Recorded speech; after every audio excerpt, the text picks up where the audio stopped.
For 8 years, I was the secret wife who built his empire from nothing. He repaid me by introducing me as a mere employee, while his young mistress wore the jewels he'd bought in my name. They thought they had destroyed me, leaving me for dead after a night of unimaginable horror. They were wrong. At their lavish engagement gala, I arrived in a dress the color of vengeance. "He doesn't love you anymore," his mistress shrieked, flaunting her ring. I just smiled, holding our marriage certificate high for the cameras. "My husband is taking a new wife," I announced to the silent room. According to tradition, should she kneel and serve me tea?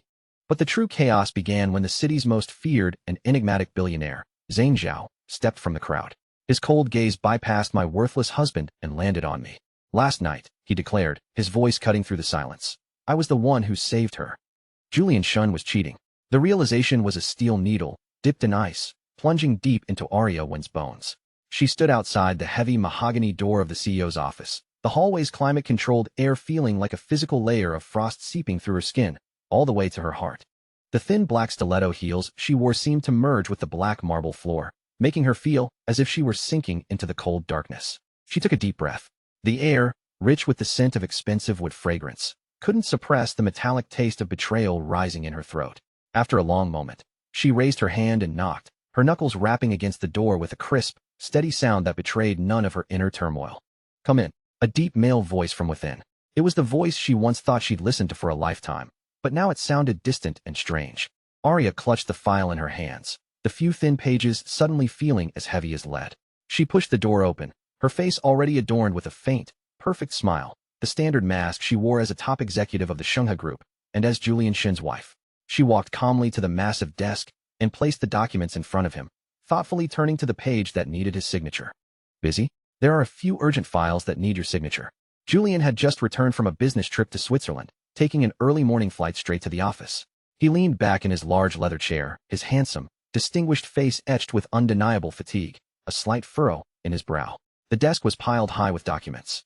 Without even glancing at what Arya handed him, he took the file and signed his name at the bottom in a flourish. 3 copies, all signed. "Thank you for your hard work," Arya said as she collected the papers. Her gaze fell on the signature, each stroke a mocking inscription carved into her heart. She discreetly pulled out the most important document, placing it in the middle of the stack, before asking perfunctorily, "Will you be home for dinner tonight? I have something on.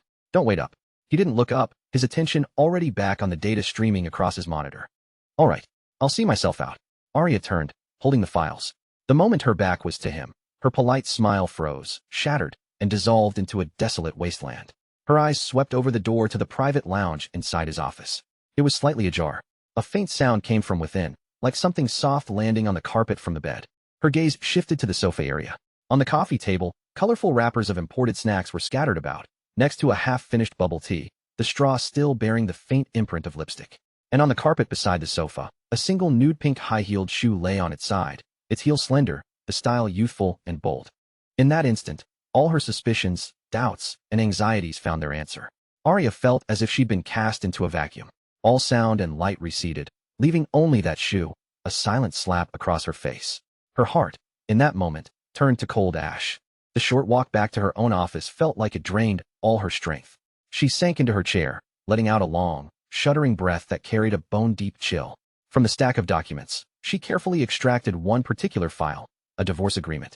She flipped to the last page and stared at Julian Shin's name, the strokes sharp and forceful. Her fingertips traced his signature, almost neurotically, over and over. Memories flooded her mind. The look of devotion in his eyes when he asked her to marry him. The way he had firmly refuted his mother's cynical warning that no man loves just one woman forever, insisting, "We're different." Different? What a joke. In the end, he had cheated with a younger girl, thinking his affair was a perfect secret, content to enjoy his illicit pleasures. He had probably taken the girl with him to Switzerland. He'd even brought her here, to the office, right under her nose. She withdrew her hand, took a picture of the signed agreement with her phone, and sent it to her mother-in-law with just 2 words. He signed. Just a week ago, this very woman, the imperious Eleanor Jiang, had demanded that Arya initiate a divorce. She was to keep their secret marriage quiet in exchange for a $1 billion settlement. Now, Julian's signature was the final piece she needed to win this transaction. A knock on her door. Arya quickly locked the divorce agreement in her drawer and composed herself. "Come in." It was Julian's assistant, Ryan He. "Ms. One, the CEO asked me to bring this to you." He placed a dark green velvet box on her desk. She opened it casually. Inside lay a lavishly designed diamond jewelry set, its facets catching the light with a cold, blinding sparkle. But she didn't see the brilliance of the diamonds.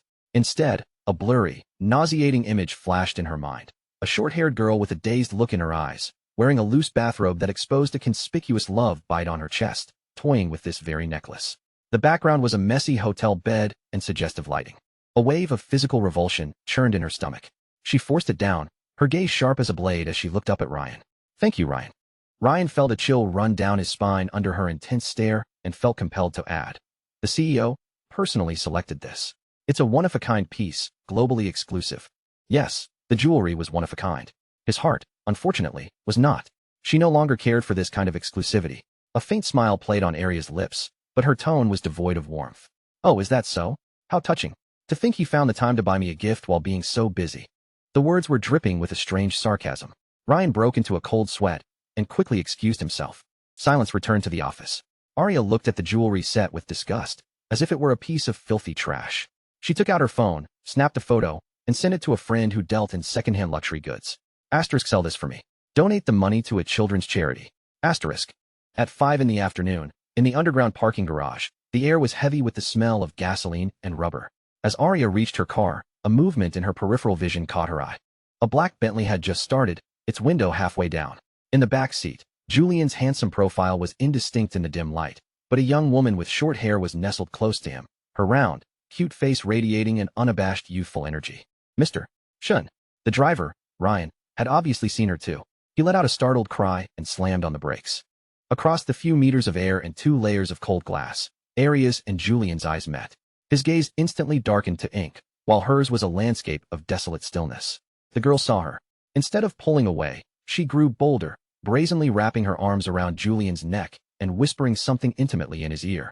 The gesture was a needle, stabbing sharply into Arya's eyes.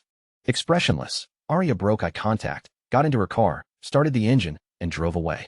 The entire sequence was fluid, without a hint of hesitation. She never looked back. When she got home and was taking off her necklace in the walk-in closet, a tall, hard body pressed against her from behind. The man's powerful presence enveloped her, his cologne mixed with a woman's perfume she didn't recognize. He leaned over her, his hands on the glass cabinets on either side of her, trapping her as he looked at her reflection in the mirror. "Are you angry?" Arya didn't look at him, just slowly placed the necklace back in its box. Her voice was as flat as if she were discussing the weather. "Angry enough to kill. You should watch your back." Julian was silent for a moment, as if choosing his words. Then he explained stiffly, "The Gu family is interested in collaborating on the Polaris project.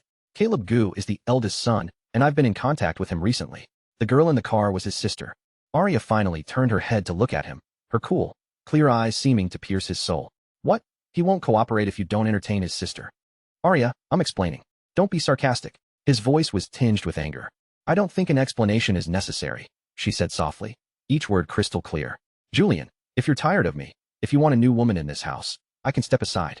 Julian's face darkened, the atmosphere around him turning dangerously heavy. "What did you say?" She sighed, as if utterly exhausted.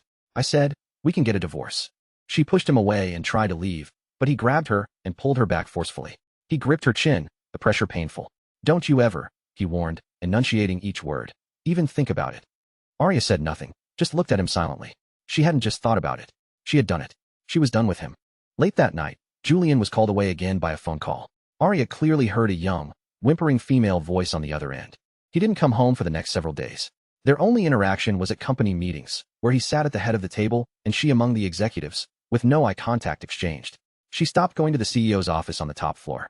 In her spare time, she was busy looking for a new apartment and dealing with the gifts he had given her over the years. Those tokens of past affection were now just clutter to be cleared out. Even her wedding ring, she sold it. On Friday night, Arya received a call from Sophie, the wife of the owner of the Wanjia Group, inviting her to a private club. She didn't want to go, but considering she would need connections for her own business after the divorce, she agreed. Inside the club, the lights were dim, the air thick with the scent of alcohol and perfume. Sophie led her to a large private room, divided by a massive Chinese screen.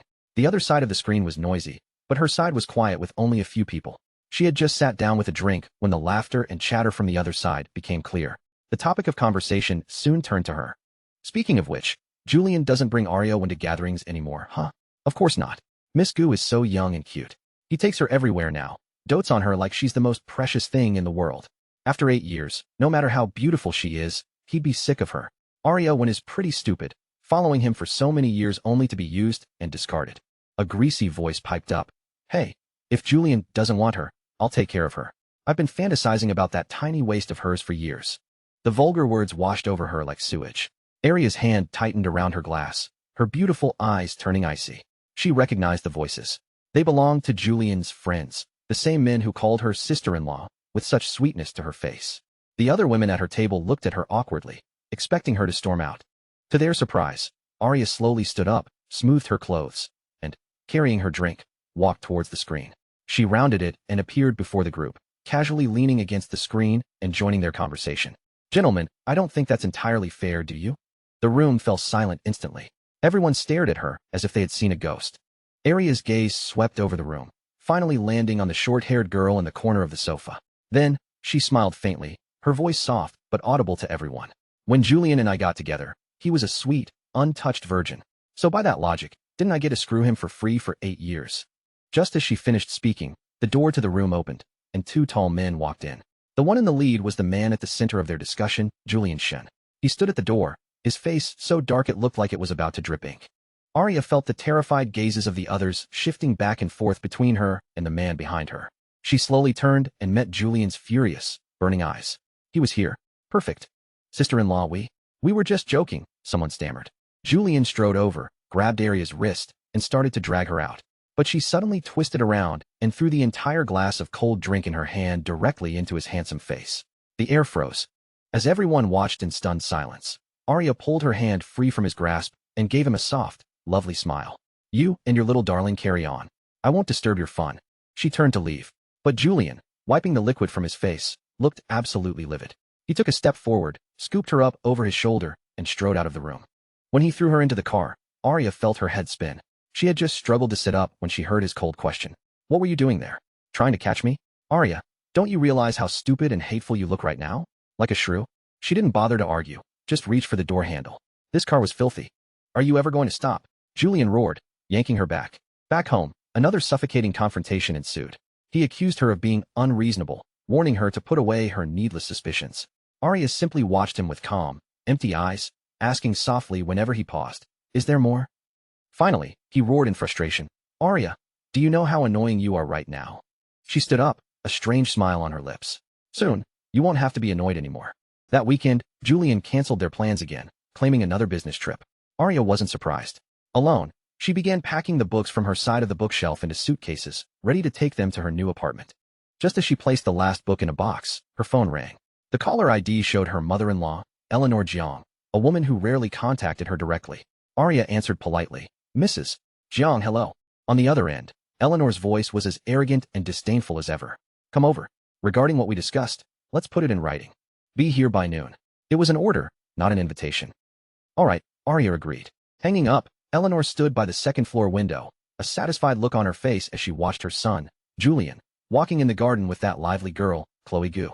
She wanted Aria to see with her own eyes what a perfect match looked like, who her son's true soulmate was. A carefully planned humiliation awaited the woman who didn't know her place. At 11:40, Aria's car drove smoothly into the Shun family estate. The ornate iron gates slid open to reveal a vast, manicured lawn and the elegant European-style mansion in the distance. The butler who came to greet her had a look of unconcealed panic. He knew there was an important guest today, but he never imagined that guest would be the young mistress, who hadn't visited in a long time. The thought of the young master entertaining Miss Gu in the living room sent a cold sweat beading on the butler's forehead. The fact that Julian and Aria were married was a secret known only to their parents and a few trusted confidants like Ryan He and the butler. This 8-year-long hidden marriage was now a beautiful, hollow shell, liable to shatter in public at any moment. "Follow me." Unable to defy his mistress's orders, the butler braced himself and led Aria towards the living room, which now felt like a lion's den. Before they even reached the door, a series of sweet, cloying giggles floated out. "I won again. Julian, were you letting me win again?" Aria's steps faltered for a second. Her mind went blank, and then all the pieces clicked into place. Her mother-in-law's call, Julian's lie about being in Hong Kong, and now this scene.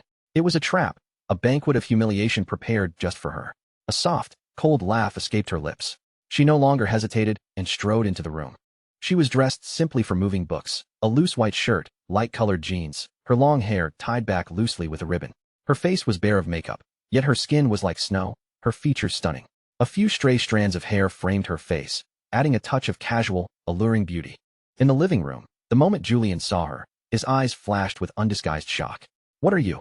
"Your mother asked me to come," Arya said calmly, her gaze like an icy dagger aimed straight at him. "Oh, but shouldn't you be in Hong Kong? When did you learn to teleport?" Julian's eyes flickered with a hint of guilt, and he was speechless.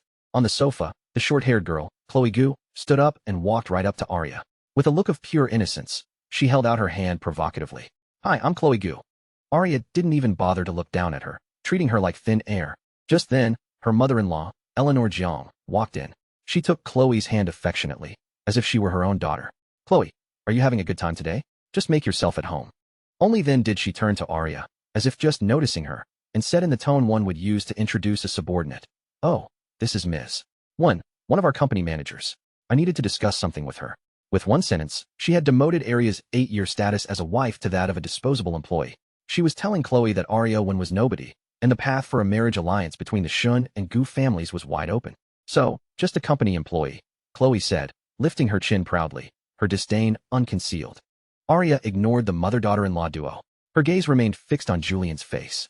She was waiting for an explanation, for him to defend her, even just a single word. But he maintained his cold expression, remaining silent, tacitly approving of this humiliation. It wasn't that he didn't understand. He just didn't care about her embarrassment anymore.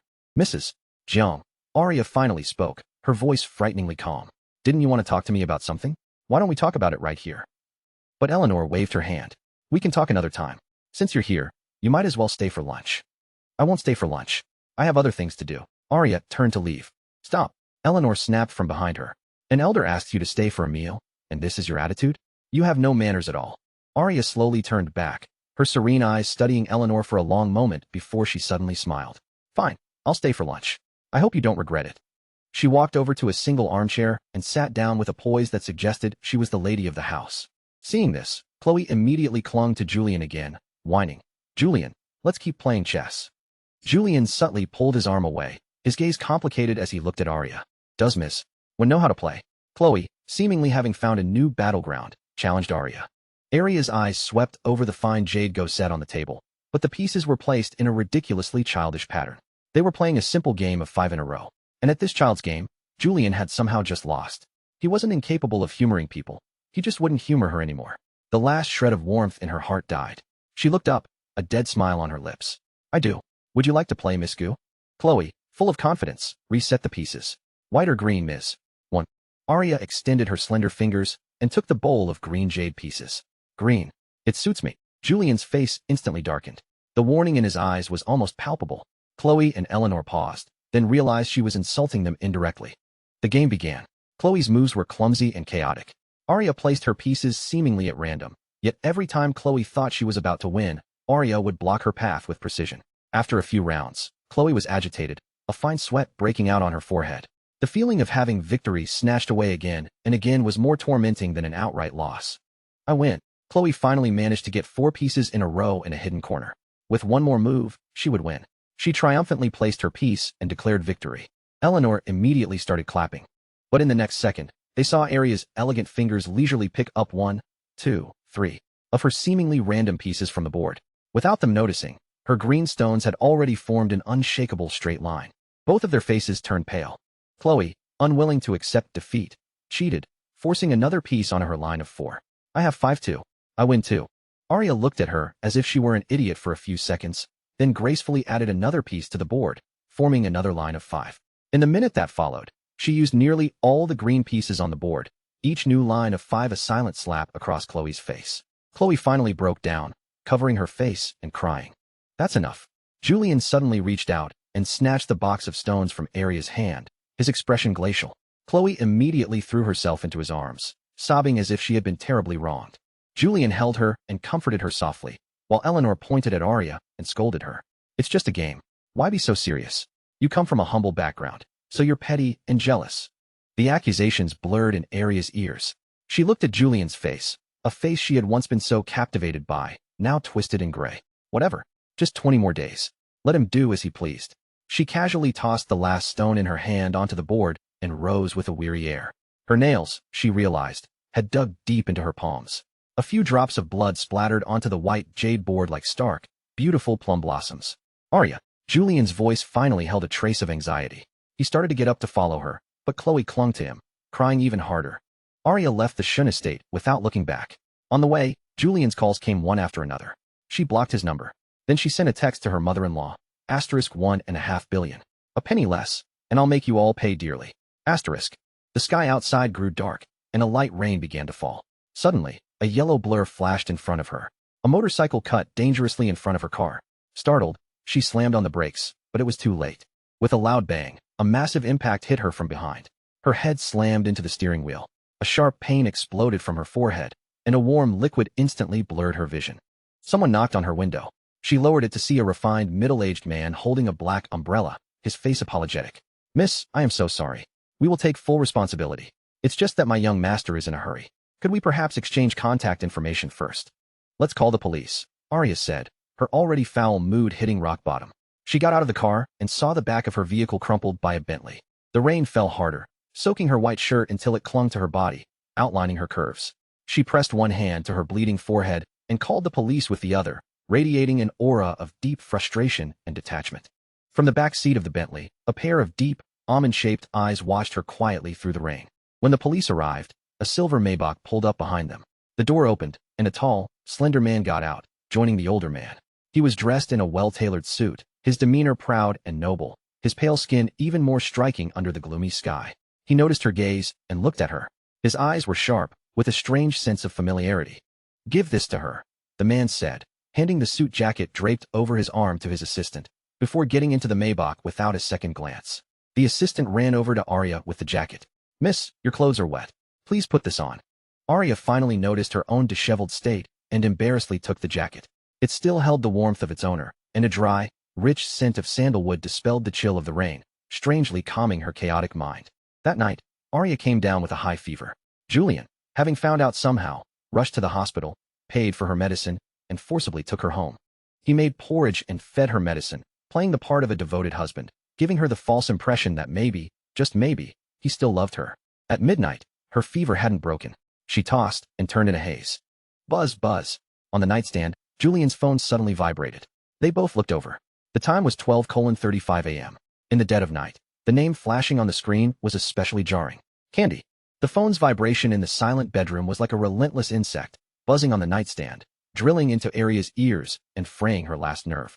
The name on the screen, Candy, was so intimate it felt like a branding iron on her already wounded heart. Calls, video invites, a barrage of texts. It was a brazen, relentless assault. Arya didn't move. Her breathing didn't even change. She just lay there, feeling the man beside her tense up. A flicker of unease finally broke through Julian's composed facade. "Aren't you going to answer that?" Her voice, muffled by the blankets, was cool and misty like the midnight fog. Startled, Julian grabbed the phone and switched it off without a second glance. He placed it back on the nightstand with a deliberately calm motion, then leaned over, touching the back of his hand to her forehead. His voice was a low whisper, as if afraid to disturb something. "Still a little warm. Go to sleep. I'll watch over you." Arya obediently lay back down and closed her eyes, her eyelashes fluttering once in the darkness. An hour passed like a century. When her breathing became deep and even, as if she were sound asleep, Julian silently sat up. He picked up his phone, turning it on as he tiptoed towards the balcony. The glass door slid open just enough for a draft of cold air to rush in. His suppressed voice was unervingly clear in the silence. "Is she okay? Don't be scared. Don't be scared. I'm on my way." The tenderness and urgency in his voice were things she hadn't heard directed at her in a very long time.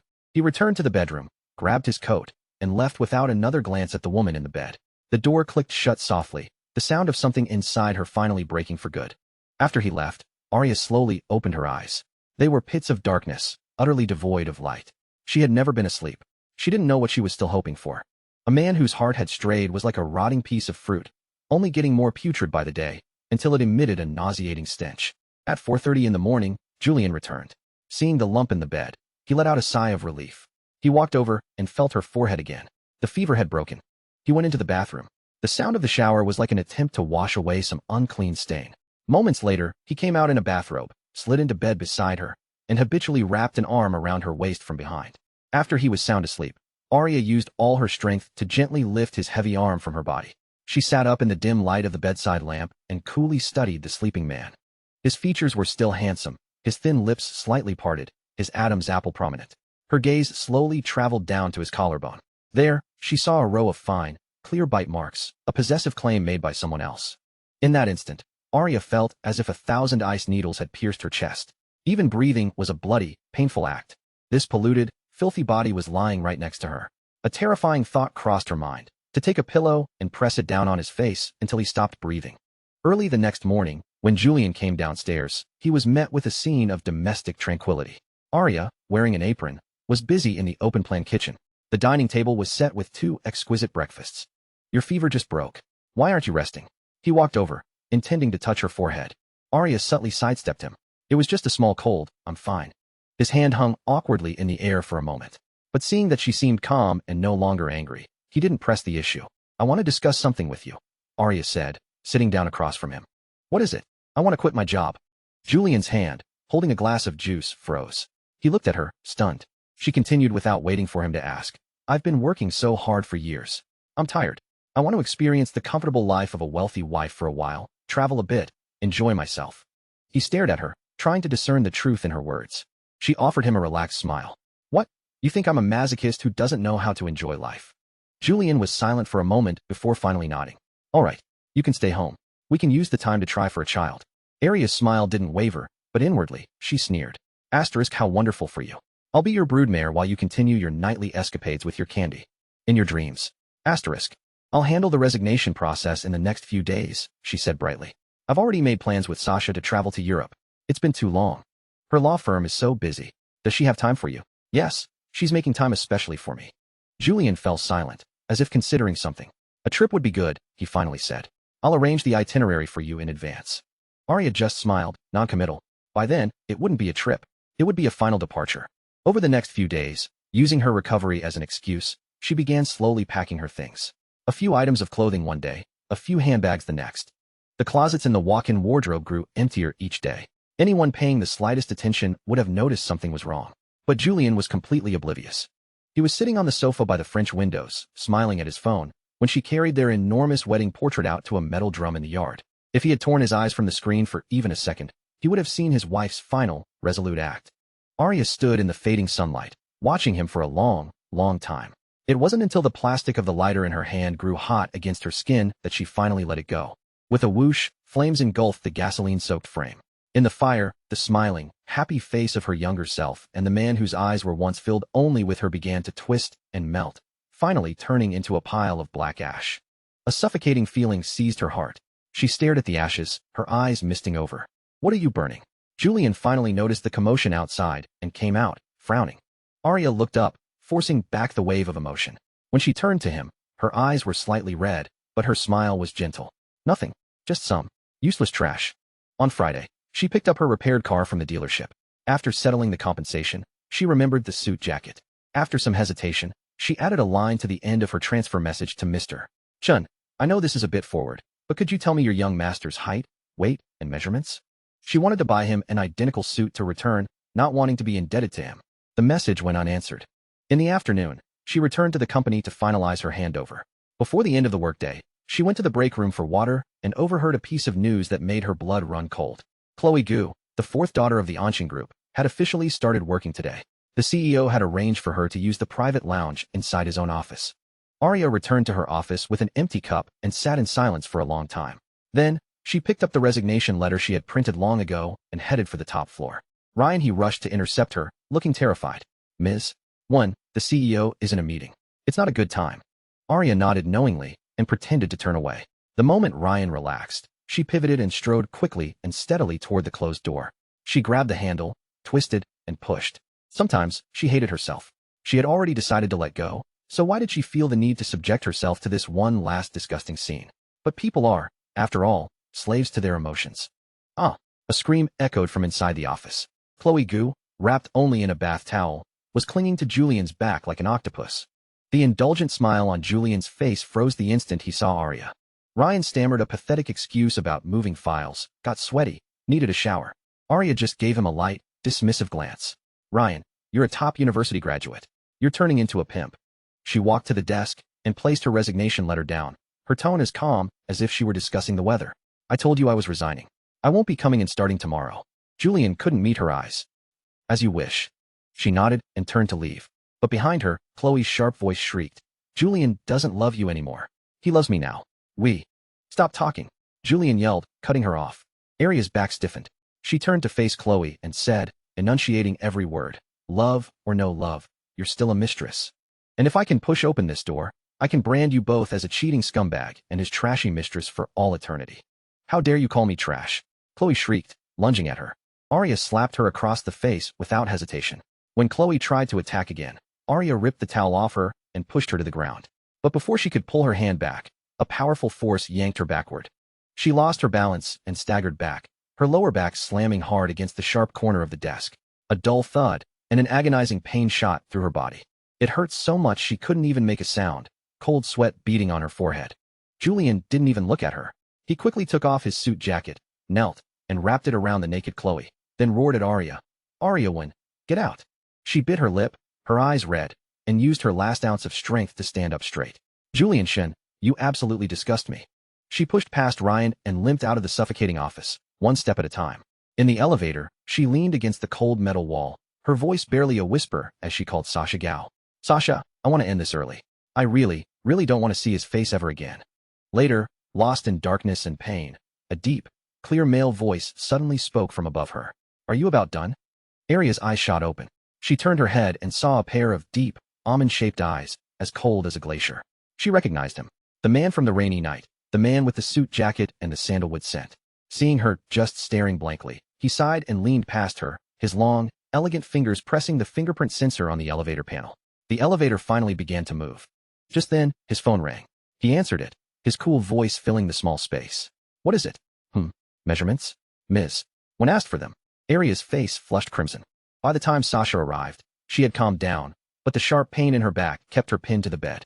After being hung up on more than a dozen times, she finally answered Julian's call. Stop bothering Sasha. I'll come back, she said, her voice hoarse. On the other end, the man's heavy breathing was audible, his voice laced with a careful, panicked tone. Where are you? I'll come get you now. How's your back? Does it still hurt? Hearing this belated concern, Aria suddenly laughed. A short, cold sound, like shattering glass.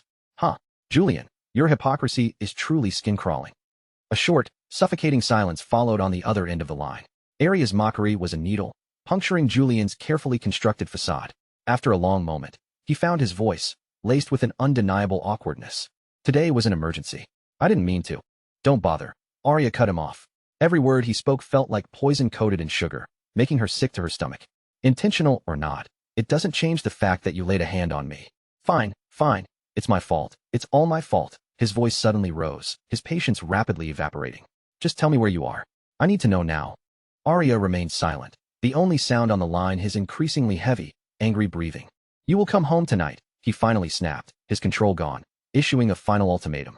Otherwise, I will tear this entire city apart to find you.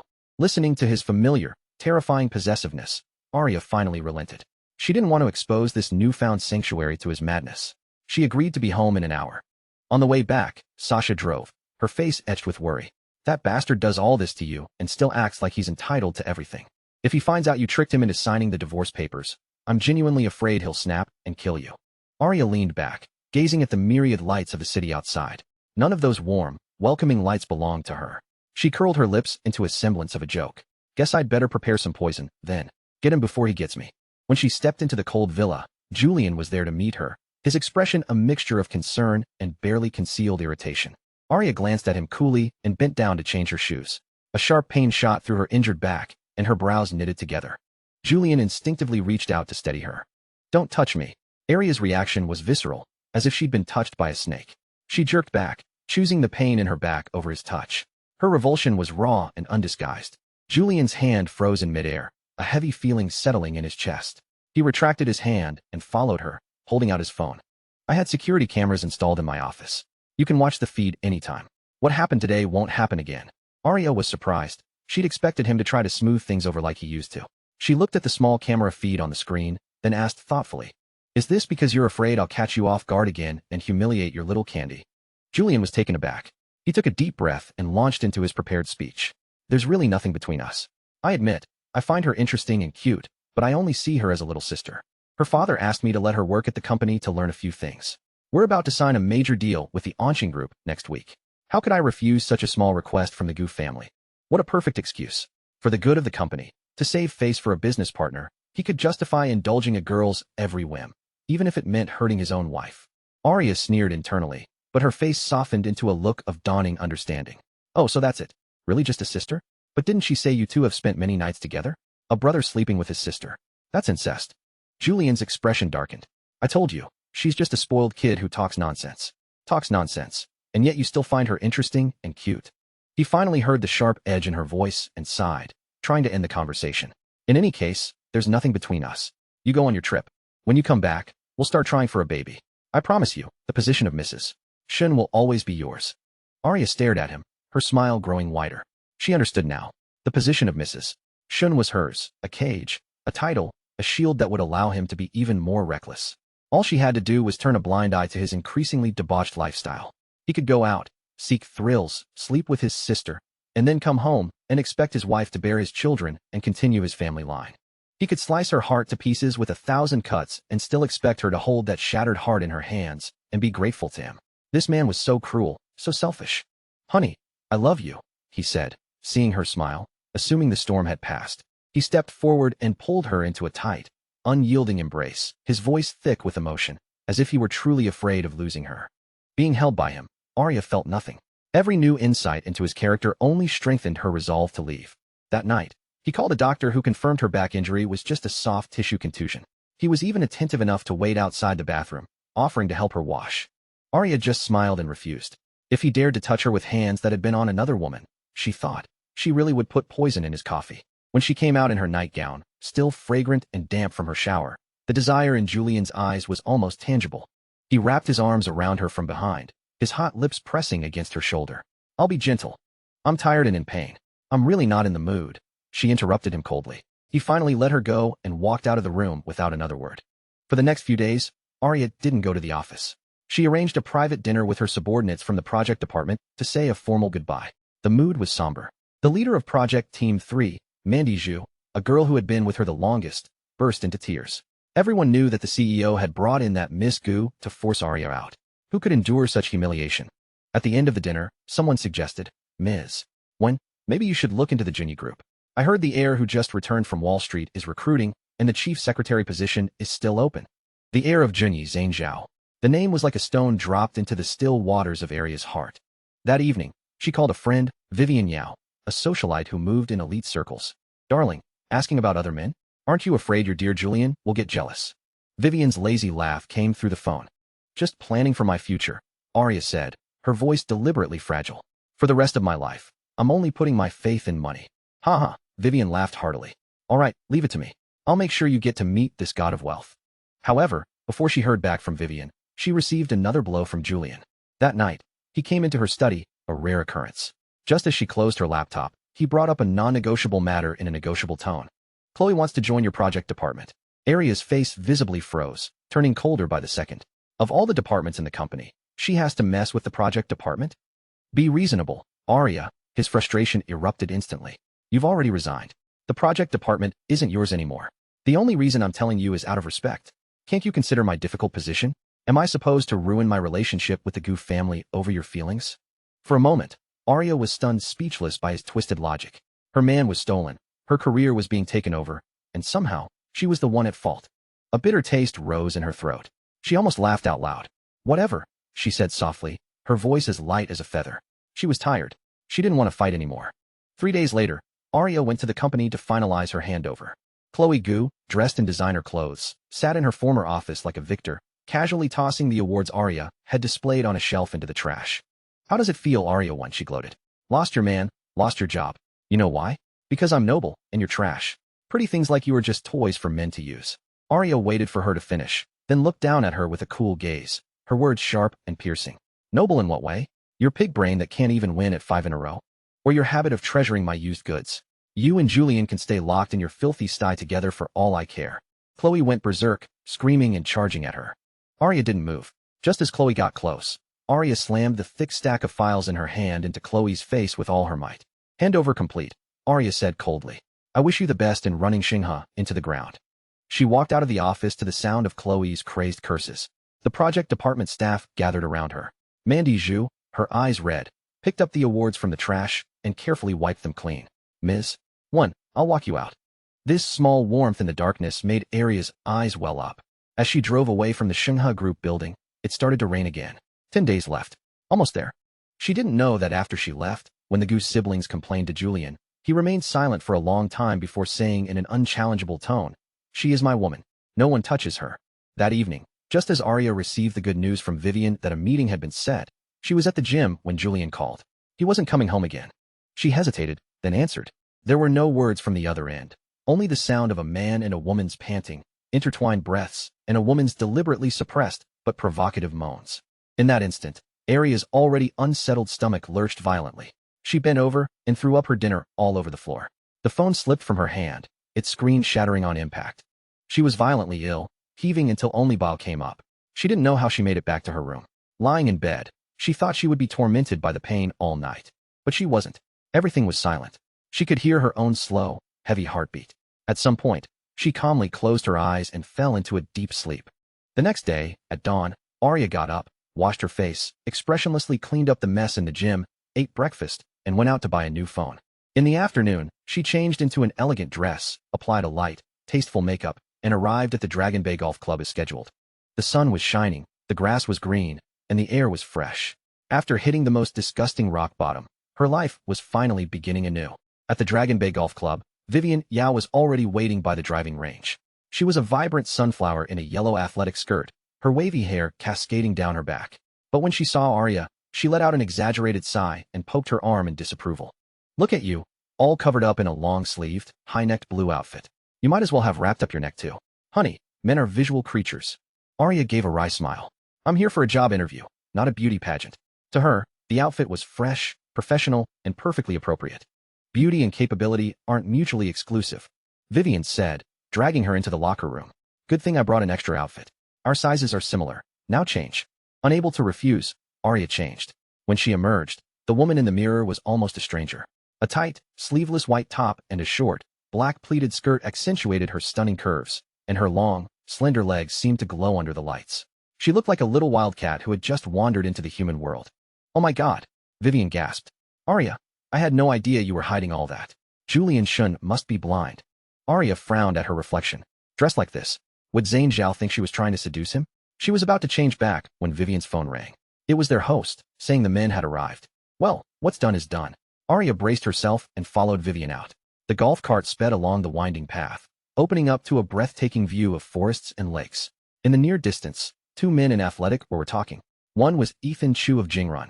The man beside him was half a head taller, dressed in all white, his figure tall and elegant like a crane. When he turned slightly, his profile, perfectly sculpted by the light, was heart-stoppingly handsome. Aria's world shook. Her vision blurred. It was him. The man from the rainy night with the suit jacket and the sandalwood scent. The man who had embarrassed her to no end in the elevator. So, he was the heir to the Junyi Group, Zane Zhao? Oh my God, he's so tall and handsome. Vivian whispered excitedly beside her. I think I'm going to faint. I'm doomed, Aria muttered to herself. The cart stopped, and the two men noticed them. Ethan Chu smiled and waved, his eyes full of admiration when they landed on Aria. But Zane Zhao's gaze was different. A flicker of surprise was quickly replaced by an icy fog, a cool indifference that kept everyone at a distance. Mr. Zhao, hello. It's a pleasure to meet you for the first time, Aria said, forcing her most standard, flawless smile as she approached him. The moment the words left her mouth, she realized how foolish the formulaic greeting sounded.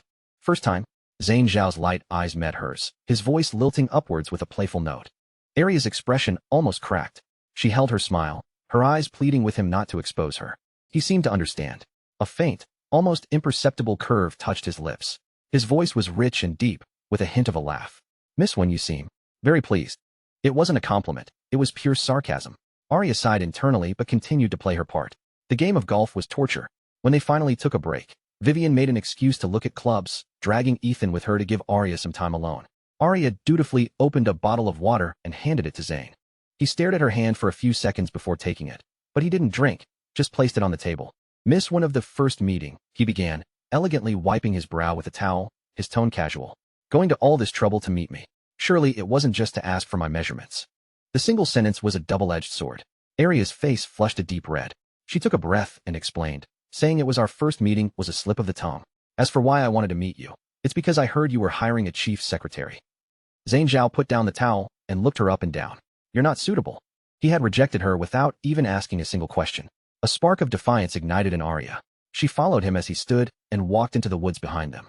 Just then, a golf cart passed on a nearby path. Julian was with a client, and Chloe was there too. He stared at the familiar, sensuous figure walking into the trees, his brow furrowing. In the woods, Arya looked at Zhang Zhao's back and finally gave up. Mr. Zhao, your judgment is sharp. I am indeed unsuitable. I apologize for wasting your time. He stopped and turned, his expression cool. You think I rejected you because of your previous blunders? What else could it be? He leaned in slightly, his tall frame casting a shadow over her. His voice dropped, low and magnetic. You come to a job interview dressed like this. If I were to hire you, people would think I only care about looks. And even if I did, I wouldn't need to advertise it so publicly, would I? Arya's face burned, the blush spreading from her ears to her neck. His scorn was more humiliating than any direct insult. She hastily said her goodbyes and practically fled. Back home, she collapsed onto her bed in defeat. Without Xinghe, without Julian, was she really nothing? When she turned on her phone, it was flooded with missed calls, mostly from Julian. She ignored them and called Vivian back to apologize for leaving so abruptly. Vivian told her she had explained the clothing situation to Zane, but he'd had no reaction. Forget it. It wasn't meant to be, Arya said wearily and hung up, falling into a deep sleep. In a daze, she felt her bedroom door open. Julian stood by her bed, his face like a mask of ice, his voice probing. You've been sleeping at home all day? You didn't go out. She didn't want to deal with him, so she rolled over and pulled the covers over her head. I was at the golf course today. I saw someone from behind who looked a lot like you. Arya's eyes shot open. He was there too? How laughable. He and Chloe had practically given her a live show, and he still had the nerve to question her? She wanted to snap back, but held her tongue, not wanting to drag Vivian into it. Julian pulled back the covers and carefully inspected her neck for any suspicious marks. Finding none, he seemed to relax slightly, but he was still suspicious. Did you go out today or not? No. I was cleaning the yard all afternoon. I want to sleep. Stop bothering me, she said, disgusted, pulling the covers tighter around herself. He seemed to believe her and finally let it go. The next day, Arya received a text from Mr. Chun. It contained a precise set of body measurements, along with a note. Asterisk, the young master said you wanted to replace his suit. To avoid any confusion during your shopping, he asked me to provide you with this information. Asterisk. Arya stared at the message, then let out a bitter laugh. So much for being conceited. This wasn't an opportunity. It was a warning not to use the suit as an excuse for any more tricks. She replied cautiously. Asterisk, thank you. I have the measurements. I will purchase a replacement and mail it to you as soon as possible. Asterisk. On the other side, Mr. Chen showed the reply to Zhang Zhao. The man, reading a book through gold-rimmed glasses, paused for a fraction of a second before simply humming in acknowledgement. Arya went out, aware that a car was tailing her. She ignored it and spent 2 or 3 hours shopping before finally choosing a similar charcoal gray suit. As she was texting for the mailing address, the person following her took a photo and sent it to Julian. In his office, Julian's mood lifted instantly when he saw the photo of Arya carrying a men's suit shopping bag. So, she was buying him clothes. It seemed she had come to her senses and was done with her tantrums. This was how it should be. Being his obedient wife was better than anything else. That evening, Julian came home for dinner early, a rare event. But Arya just pulled a dusty, year-old container of tomato-flavored instant noodles from the pantry and tossed it to him. Other wives make hot meals for their husbands. You want me to eat this? Julian's face darkened. Oh right, Arya said, feigning realization. I forgot you don't eat tomatoes. Julian's face was like stone. He went upstairs without a word and sulked in his study. She spent 3 hours picking out a suit for him, and now she couldn't even remember what he liked to eat. The more he thought about it, the more annoyed he became. He got up and went to the walk-in closet, intending to see what kind of suit she'd bought him, to give himself an excuse to make up with her. But after searching the entire room, he found no new shopping bags. He was about to go downstairs and ask when he froze at the doorway. He slowly turned around and surveyed the massive closet again. An overwhelming sense of dread washed over him. Her things. Why were there so few of them? The once-packed clothing racks were now sparsely populated. The vanity table was half empty. An entire row of her beloved limited edition handbags was gone. Her side of the walk-in closet was shockingly, terrifyingly empty. Arya finished her solitary bowl of tomato noodles and curled up on the sofa. On her phone, she typed and deleted messages to Mr. Chen over and over until the chat box was empty again. What was Zhang Zhao's game? He gave her his measurements and told her to buy a suit, but now he wouldn't provide an address. Was he just messing with her? She couldn't fathom the mind of a man like him, so she decided to stop trying. Aside from this undelivered suit, their lives were unlikely to ever cross again. Heavy footsteps descended the stairs, carrying a suppressed fury. Arya quickly swiped away the chat screen and uncurled her legs. Your clothes, your shoes, your bags, your jewelry. Where did they all go? Julian stood in the middle of the living room like a dormant volcano about to erupt, his question and accusation. Aria's heart sank. He'd found out. What was wrong with him today, coming home unannounced and inspecting the walk-in closet? Her mind was in turmoil, but her face remained a mask of innocent confusion. I took them for dry cleaning and maintenance, she said, her voice sounding perfectly natural. What's wrong? So many things, all at once, he advanced on her, his gaze as sharp as a hawk's. Yes. Is that not allowed? She met his eyes, her tone laced with the indignation of being wrongly accused. I was bored, so I decided to organize the house. There are so many things in the closets, I can't even remember what's been worn and what hasn't, so I just sent everything out to be cleaned. Same with the bags and jewelry. After a while, the diamonds lose their sparkle and the leather gets scuffed. I figured I'd get it all taken care of while I have the time. Her explanation was logical and flawless. Julian stared at her, searching for any sign of a lie, but her expression was open, as if she were truly just discussing ordinary household chores. The cloud of suspicion in his mind began to dissipate. After all, she had been idle at home lately. You don't have to rush, his tone softened. You'll have plenty of time to organize things later. Well, I'm leaving for my trip soon, Arya said, following his lead. I wanted to get the house clean before I go. There was nothing wrong with the statement, but for some reason, it made Julian feel uneasy. His eyes fell on a dark blue shopping bag on the sofa. He bent down to pick it up. Is this for? It's not, Arya instinctively cried out, leaning forward to cover the bag. The moment the words were out, they both froze. The air solidified, and Julian's face turned terrifyingly cold. She recovered instantly, correcting herself. It's for my father. A flicker of disappointment crossed Julian's eyes. You buy a suit for your father, but it never occurred to you to buy one for your husband. Are you short on suits? She retorted lightly. He probably had more suits at Chloe Gu's place than he did at home. Julian was rendered speechless. Arya ignored him, picked up the bag, and padded upstairs in her slippers. The next day was a sunny Sunday. She went alone to the high school they had once attended. The campus was quiet, with only a few students in uniform walking around. She wandered through the classroom where they had sat together, the tree-lined path where they had held hands, the field where they had sweated together. Finally, she came to a bamboo grove by the man-made lake and, in a hidden spot, dug up a rusted iron box. It was a time capsule they had buried on the eve of their final exams. Julian, his eyes shining brighter than the stars, had said they would dig it up together in 20 years. Arya smiled with a sense of release. From the box, she took only her own note. She didn't look at his. Goodbye, Julian Shun. Goodbye, my 17-year-old love. Meanwhile, Julian was in the manager's office of the Shungha Group's project department. Chloe Gu was wrapped around him like a snake, her hands wandering restlessly over his body. But Julian was in no mood. He pushed her hands away and slapped a project proposal down on the desk. This is what you spent 7 all-nighters on. He rubbed his temples, a headache blooming. The document was utter nonsense. He found himself desperately missing the days when Arya ran the department, when he felt like he had wings. Just then, his phone rang. It was the man he'd hired to watch Arya. Ms. One went to her old high school today, and then to a residential complex called the Orchid Gardens. Security is tight there, non-residents can't get in. The more Julian listened, the more uneasy he felt. The Orchid Gardens. Wasn't that where Zane Zhao was living since he returned to the country? Arya had bought an apartment without telling him, right under Zane Zhao's nose. Was it a coincidence, or? He didn't dare to think further. He hung up irritably, pushed Chloe away, and left the office. That evening, as Arya was leaving her new apartment, she saw a familiar Ferrari parked on the street.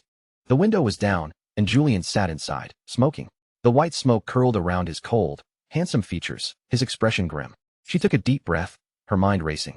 She walked over and got into the passenger seat, taking the offensive. What are you doing here? Are you following me? Julian tossed his phone onto her lap. The screen showed the list of residents for the Orchid Gardens. Explain. I've been working for years. What's wrong with buying myself an apartment? I used my own money, she said calmly, handing the phone back. Is this about money? He laughed, though there was no humor in it. Why are you buying an apartment? Why did you hide it from me? I didn't think it was necessary to tell you. I wanted something that was truly my own, with my name on it. Is that so wrong? Julian took out his wallet and threw all his platinum and black cards at her. You like buying property? Buy whatever you want. Put it all in your name. Buy until you're happy. Arya chuckled. She picked up the cards, placed them back in his wallet, and set it on his lap. I'll ask you for the money when I want to buy something. He pressed her hand down as she tried to pull away, his voice hoarse. Do you not trust me anymore? She smiled, a bright, distant expression. As long as you're happy. Just then, her phone rang. The screen displayed Mrs. Jiang. It was her mother-in-law. Seeing the caller ID, Julian's tense expression eased slightly. Arya answered, deliberately raising her voice. I'm with your son right now. Do you want to say hello? On the other end, Eleanor Jiang immediately changed her tune, offering a few false pleasantries before hanging up. Most of Julian's suspicion vanished. He assumed this was all just a coincidence, one of her little tantrums. He drove her back home himself, as if escorting a prisoner. On Friday afternoon, Arya booked a flight to Iceland. As expected, Eleanor John's call came through. Let's meet to sign a supplementary agreement. My lawyer can handle it. Arya, when you raised the price from 1 billion to 1.5, and now you're playing hard to get? You will come in person today? I'll be waiting for you at the Amman. It's private there. The Amman. Arya's heart skipped a beat. According to Mr. Chin's message, Zane Zhao was also at the Amman tonight. How could it be such a coincidence? Sensing her silence, Eleanor delivered her ultimatum. 7 o'clock tonight. If you don't show, we revert to 1 billion. Arya hung up, lost in thought. Sasha's warnings echoed in her ears. Was her mother-in-law really up to something? As she hesitated, another text from Mr. Chin arrived, politely asking for her decision. Fine. She might as well resolve everything at once. She replied to his text. Okay, what time works for you? The reply was swift. *8 o'clock. That evening, Arya first went to her parents' house, had dinner under the watchful eye of her tail, then changed her clothes, put on a hat and mask, and slipped out of the complex through a different exit. She arrived at the Amman before 7. She left the new suit at the front desk, asking them to give it to Zane Zhao's assistant. Then, she called Eleanor Jiang. Guided by a waiter, she walked through winding corridors to an elegant tea room. Eleanor was sitting there in a dark green cheongsam, regal and poised, like a spider waiting for its prey. Where's the agreement? Arya got straight to the point. Eleanor pushed a thick contract towards her. Arya flipped through it. Buried in dozens of pages of nonsense were lethal clauses. One of them stated, if the wife engages in an improper relationship with another man before the divorce is finalized, this agreement is void, and she shall leave the marriage with nothing. What a trap. Arya closed the contract without changing her expression. I need to take this to my lawyer. With that, she picked up the document and walked out without a backward glance. She had a very bad feeling this was more than just a game of words. In the tea room, after Arya had left, Eleanor slowly made a call. She's gone, and she took the contract. Chloe, are you sure this will work? On the other end, Chloe Gu's sweet, venomous voice replied, Don't worry, Auntie, it's all arranged. I guarantee she'll leave with nothing and never be able to recover. Hanging up, Chloe stared at a photo of Arya on her phone, her eyes blazing with insane hatred. Tonight was the night Arya would die. Leaving the tea room, Arya stepped into the winding corridors of the Amman Hotel. The air was thick with the scent of expensive sandalwood, and the plush carpet swallowed the sound of her footsteps. It was unnervingly quiet, like a magnificent tomb, and her nerves were stretched taut.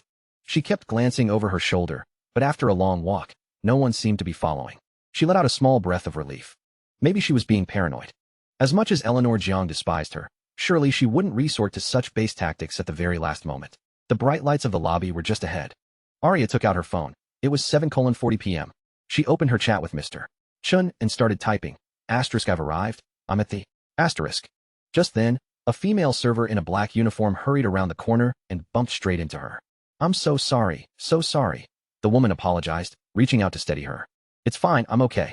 Arya's words trailed off as a sharp, cold sting pricked her neck.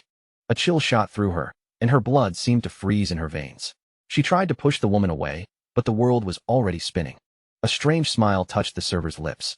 Her grip tightened as she said in a concerned tone, Are you sure you're all right, miss? Let me help you back to your room to rest. She then forcibly steered Arya down a darker, more secluded hallway. Help! A massive wave of panic engulfed Arya. Strength was draining from her limbs so fast, she couldn't even form a full word. Everything around her became distant and blurry, as if her soul were falling into a bottomless abyss. Someone, please, save me. Her hand was still in her trenchcoat pocket, the phone screen still lit up with her unfinished message. With the last ounce of her strength, guided by instinct, her trembling fingers mashed a few random keys before hitting send. In another courtyard of the hotel, Zane Zhao was resting with his eyes closed. A gentle night breeze swept over his brow. The silence was broken by the chime of a text message. Mr. Chin took out his phone and saw it was from Arya. A knowing smile touched his face, but it quickly turned into a deep frown. Young master. Zane opened his eyes, his gaze dark and deep in the night. What is it, Mr. Chin held out the phone. Ms. One says she has arrived, but what do these last few letters mean? Zane's eyes fell on the strange message. I've arrived at Zoxo. Zoxo, his brow furrowed in thought. A moment later, a cold glint flashed in his deep, almond-shaped eyes. Without a word, he tapped the video call button. The call connected to a dark, shaky image of orange-gray. Faintly, they could hear the sound of shoes dragging across the floor and a choked, intermittent gasp. Help! Help! The weak cry quickly dissolved into muffled whimpers. She was in trouble. Zane's expression turned glacial. He ended the call, stood up, and made another call as he strode briskly in a specific direction. Inside a dimly lit, musty room, Arya was thrown onto a messy bed. Several men, wearing only bath towels, stood around her, their gazes lewd and predatory, like a pack of hyenas smelling blood. At the foot of the bed lay a horrifying assortment of toys and several syringes filled with unknown liquids. Overwhelming terror made her tremble uncontrollably. She wanted to escape, but she didn't even have the strength to sit up. The woman disguised as a server rummaged through her purse, found the contract, and used an ink pad to press Arya's limp thumb onto the final page. Don't be scared. Your man told us to entertain you well. He wants us to play you to death and film the whole thing. Arya's mind exploded. Julian. It was Julian? No, it couldn't be. She didn't believe it. She fumbled for her phone, dropping it several times before finally managing to dial the number she knew by heart. She had to ask him herself.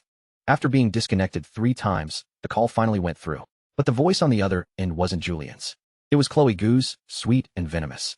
Julian doesn't want to talk to you. By the way, how do you like the handsome men we arranged for you? Let me tell you a little secret. Not only are they into some very kinky stuff, one of them also has HIV. Oh, and in a little bit, we'll give you a little shot of something to liven things up.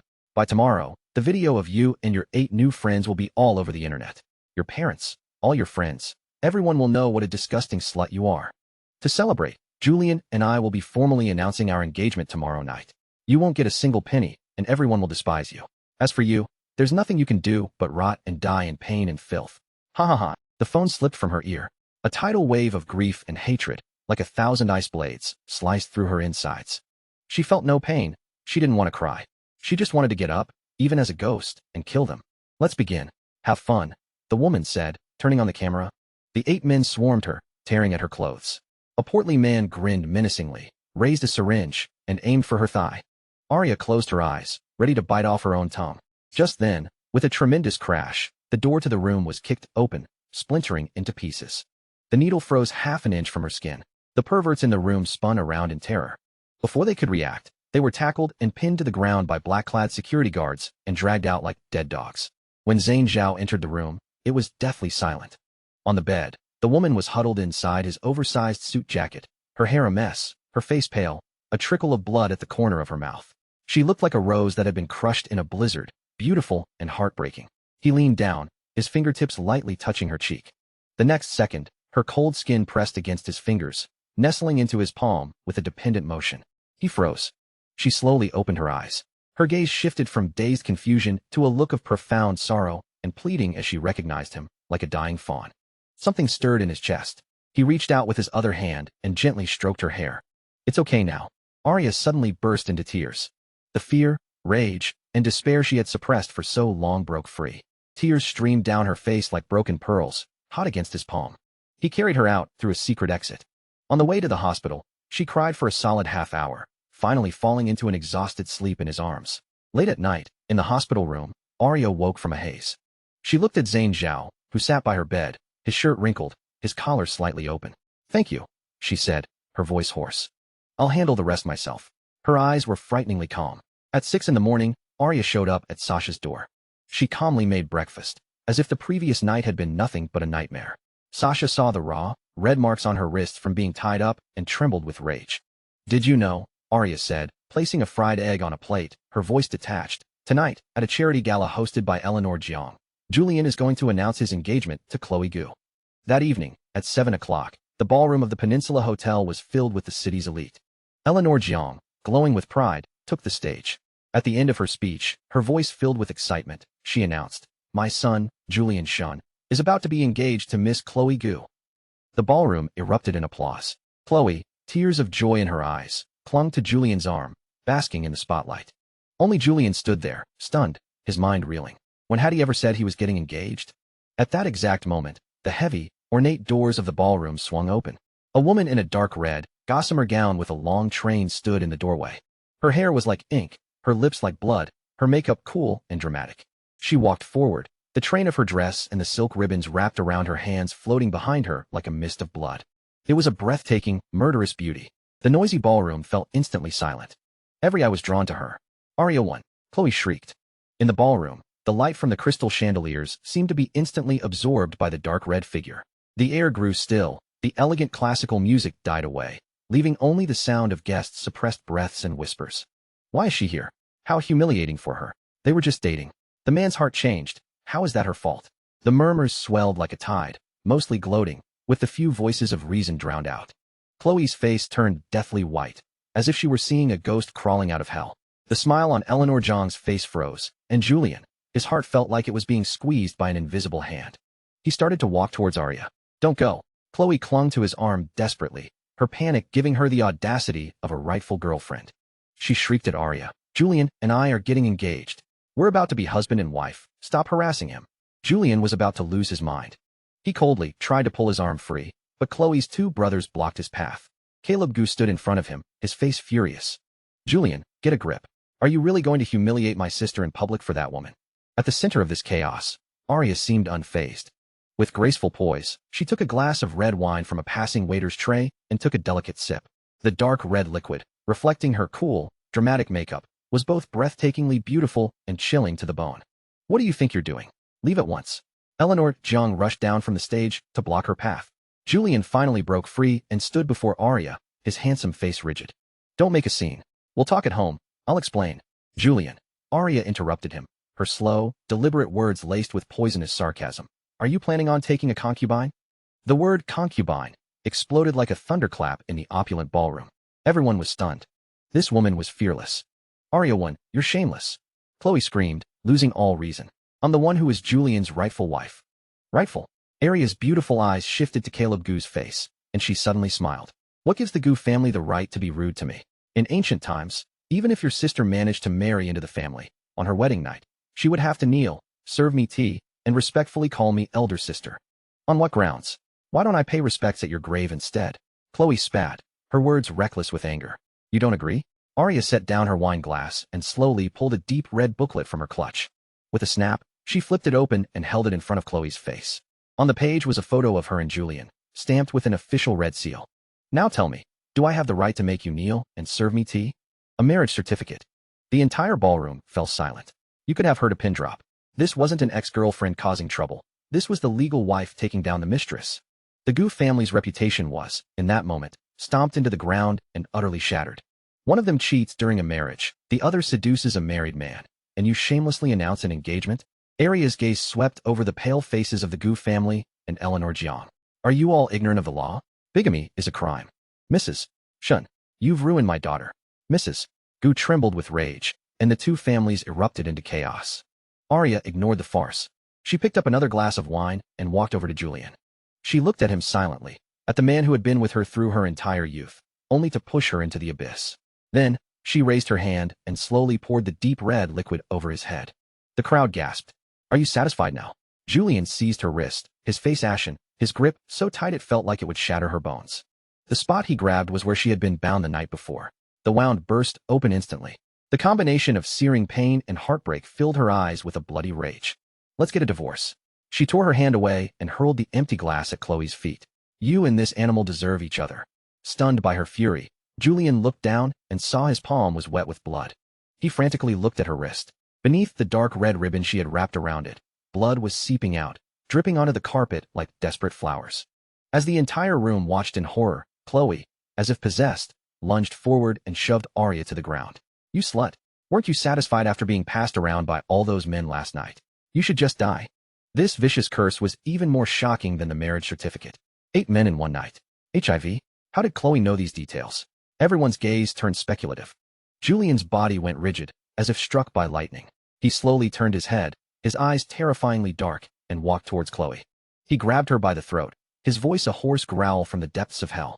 What did you do to her? Terrified by the murderous intent in his eyes, Chloe still tried to be defiant. Prompted by her sister, she even fabricated a story about Arya's promiscuity and how she had framed them, swearing a vicious oath that she would die a horrible death if she were lying. Arya got up from the floor and calmly watched the ugly performance. When they were done, she gracefully walked to the center of the room, fixed her eyes on Chloe, and repeated her words, syllable by syllable. Die a horrible death. You really aren't afraid of karma, are you? She took out her phone and tapped the screen. The next second, Chloe's own sick, venomous voice echoed through the ballroom. How do you like the handsome men we arranged for you? Let me tell you a little secret. One of them has HIV. In a little bit, we'll give you a little shot of something to liven things up. Tomorrow the video of you and your 8 new friends will be all over the internet. For our families, crushing you is as easy as crushing an ant. As for you, you can only die slowly, in pain. Haha. When the recording ended, there was dead silence. Chloe's face was as white as a sheet. Under Julian's murderous gaze, she lost her nerve and pointed a trembling finger at Eleanor Jiang, screaming, "It was her. She made me do it." A new round of backstabbing began. As Chloe twisted the truth, even offering a fake apology to Arya, while simultaneously spreading the rumor that she had contracted HIV, Arya just laughed coldly. "First, I don't forgive you. I've already called the police. Second, I hate to disappoint you, but a kind person saved me last night, so your men didn't succeed. I'm not sick, and I'm not going to die. But you are definitely going to jail." "Impossible," Chloe shrieked, looking deranged. "Who could have saved you? Who would save you? A god? Go on, call your god out here." A flicker of hope ignited in Julian's eyes. He wanted to know, too. Just then, a calm, rich male voice spoke from the back of the crowd, carrying clearly to every ear.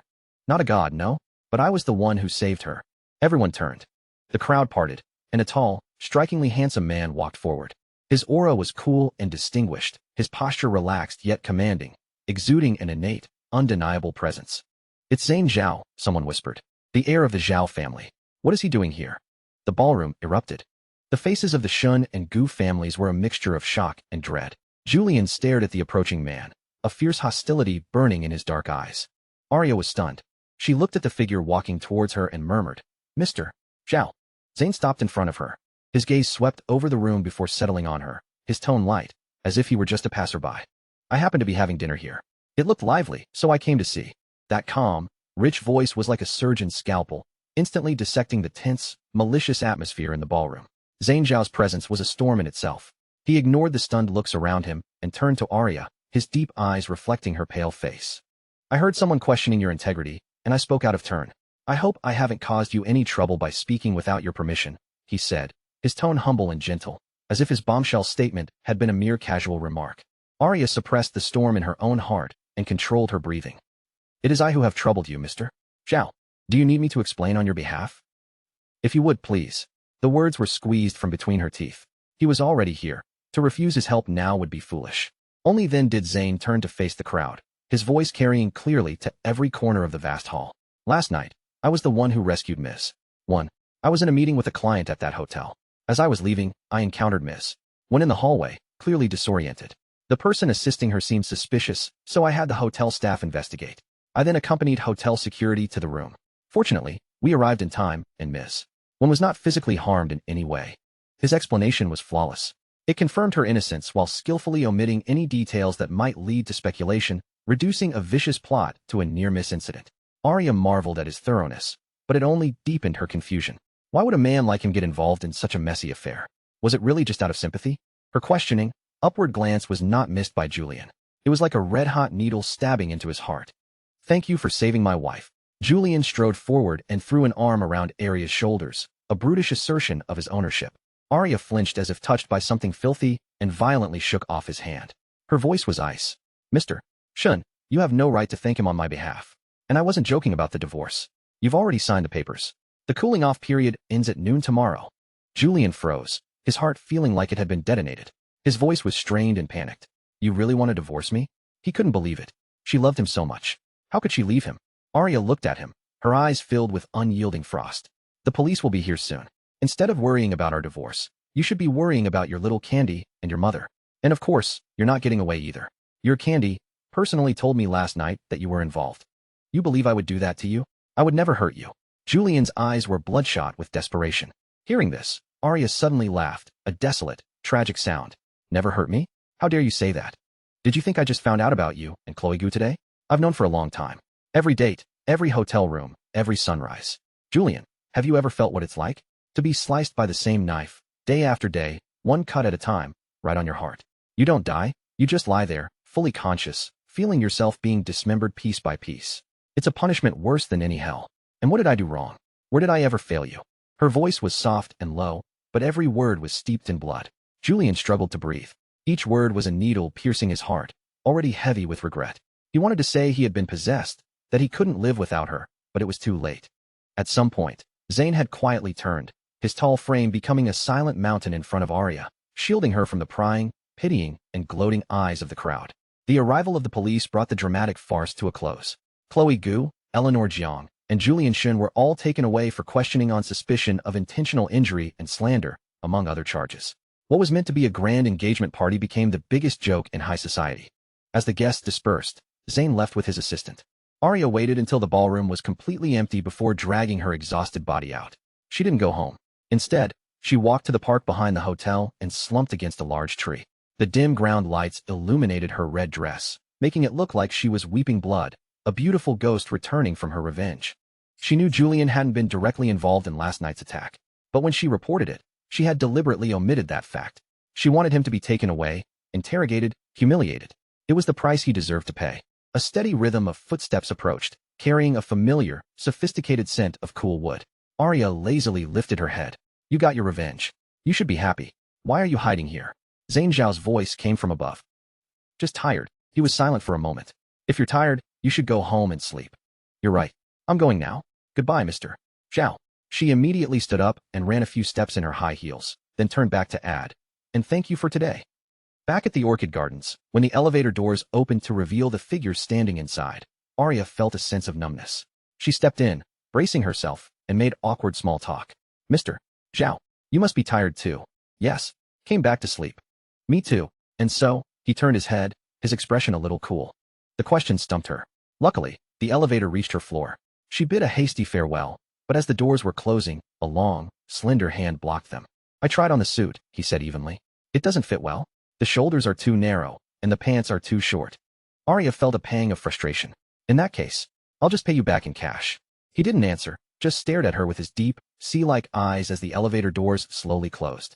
Early the next morning, after saying goodbye to Sasha, Arya stood outside her building with her suitcase, waiting for a car. She was going to Iceland, to the end of the world, to bury her dead love. Just then, a silver-roofed Maybach pulled up smoothly in front of her. The window rolled down and Mr. Chen smiled warmly. Miss Wen, where are you headed? The airport. What a coincidence, so are we. It's on the way. Without waiting for a reply, Mr. Chen put her suitcase in the trunk and held the back door open for her. Feeling it would be rude to refuse, Arya thanked him and got in. She looked up and met the indifferent eyes of Zane Zhao. The air in the car instantly became quiet and charged. Going on a trip, he suddenly asked. Yes, to Iceland. Was this planned in advance, or a last-minute decision? He asked again. Oh, it was definitely planned in ad. She stopped herself abruptly. Someone who had a trip planned long in advance wouldn't have been begging him for a job just a short while ago. She silently prayed he wouldn't remember. However, a playful smile touched his lips. And what if I've changed my mind? Arya's heart hammered in her chest. You mean, I'm hired. Aren't you going on a trip? He countered. The trip can be cancelled. I can start immediately. She sat up straight, terrified of missing the opportunity. I was just thinking that Iceland is a bit far. His smile widened. The assistant in the front seat, Sam's son, immediately understood. That's great, Miss. Once we're on the plane, I'll brief you on the itinerary for this business trip. How did she manage to hitch a ride and get a job at the same time? Arya's head was spinning. Before she could process it, Sasha's urgent voice came through the phone. Julian found your flight information. He's on his way to the airport. He's gone crazy. You have to hide. She hung up, her face draining of color. Just as panic set in, Mr. Chen reassured her. Don't worry, the young master has a private jet. The car can drive directly onto the tarmac. He won't find you. The color instantly returned to Arya's cheeks. The private jet ascended smoothly, leaving the noise and filth of the city far behind. Arya leaned against the window, watching the terminal shrink below. She imagined Julian's furious, frustrated face and a cold, satisfied smile touched her lips, but her eyes slowly lost focus. Just as she was lost in the haze of her escape, a cool, direct voice from beside her pulled her sharply back to reality. Arya 1. If you're going to keep looking like you're on the verge of a breakdown, I don't think you'll even need to bother with the onboarding paperwork. That cool, detached voice was like a splash of ice water, instantly extinguishing any lingering haze in Arya's mind. She snapped back to reality, her face flushing crimson as she met Zane Zhao's sharp, sword-like gaze. His bluntness was a blade, piercing her midair and dropping her into a vat of hot oil, leaving her utterly mortified. I'm sorry, she mumbled, lowering her head in embarrassment. It won't happen again. I certainly hope not, Zane replied coolly, looking away as if another second of his attention would be a waste. For the next 5 hours, Arya experienced what could only be described as an aerial war room. Zane was either in a multinational video conference, on a cross-time zone call, or buried in a mountain of documents. His assistant, Sam's son, spun like a top, constantly reporting on urgent matters that required his personal decision. Arya quickly realized that the man she was about to work for operated on a level of efficiency that was both terrifying and absolute. During a brief break between meetings, she pulled Sam aside to quietly ask about the trip's itinerary. She had to get up to speed with this breakneck pace, and fast. Our destination is Singapore. We're here to inspect the branch office and meet with local government officials and key business partners, Sam whispered. This is the first stop. Over the next 6 months, we'll be visiting all the global branches. Arya understood. A new king was on the throne, and he needed to assert his authority. She was curious why he had chosen the Singapore branch first, as it wasn't the largest. Sam hesitated before giving her a rather underwhelming answer. Oh well, it's closer. A man who owned a top-of-the-line Gulfstream G650 decided his business strategy based on proximity? The joke fell completely flat. As they were whispering, Zane's cool voice drifted over from behind them. Sam, why don't you go ask Mia for some sunflower seeds? Sam blinked. Sunflower seeds? Sir, would you like some? Zane set down his file, his gaze lowered. Seeing as you two are chatting so animatedly, he said mildly. I thought some seeds to crack would complete the picture. Arya and Sam fell silent instantly, their faces flushing. This CEO's insults were as subtle as they were devastating. At 2 in the afternoon, the plane landed at Changi Airport. The blast of tropical heat was like being yanked from spring directly into summer. Arya thought of her suitcase, packed to the brim with sweaters and down jackets for Iceland, and groaned internally. After checking into the Raffles Hotel, Zane simply said, I'm going to take a nap. Wake me up at 5, and disappeared into the master bedroom. Arya and Sam went to their own rooms. Staring at her useless luggage, Arya didn't even bother to open it. She rushed out of the hotel and, in the nearest mall, quickly bought a new wardrobe of business attire, casual wear, and an evening gown. At 4:50, dressed in a sharp, professional skirt suit, she quietly entered Zane's suite. She hung up his suits from his luggage and selected one for that evening to iron. With everything ready, her alarm vibrated softly at 5 o'clock sharp. Arya took a deep breath and walked gracefully into the master bedroom. But when her eyes landed on the king-sized bed, her heel twisted, and she almost fell. Her boss was wearing a silver silk robe, the collar hanging open to reveal a defined collarbone and a hint of pectoral muscles. The blanket only reached his waist, leaving his long, toned legs, a work of art, really, casually crossed. He exuded a lazy, lethal sensuality, a living, breathing temptation. She knew she shouldn't stare, but her eyes lingered for a good 5 or 6 seconds. Was it really appropriate for Sam to delegate the small task of waking up the boss to her? She glanced at the time. It was 5:05. Steeling herself, she decided she just had to stop thinking of him as a man. Sir, it's time to wake up, she said, walking to the bedside, her voice professional and gentle. The man on the bed just frowned and rolled over. Sir, it's 5 o'clock. You need to get up, she tried again.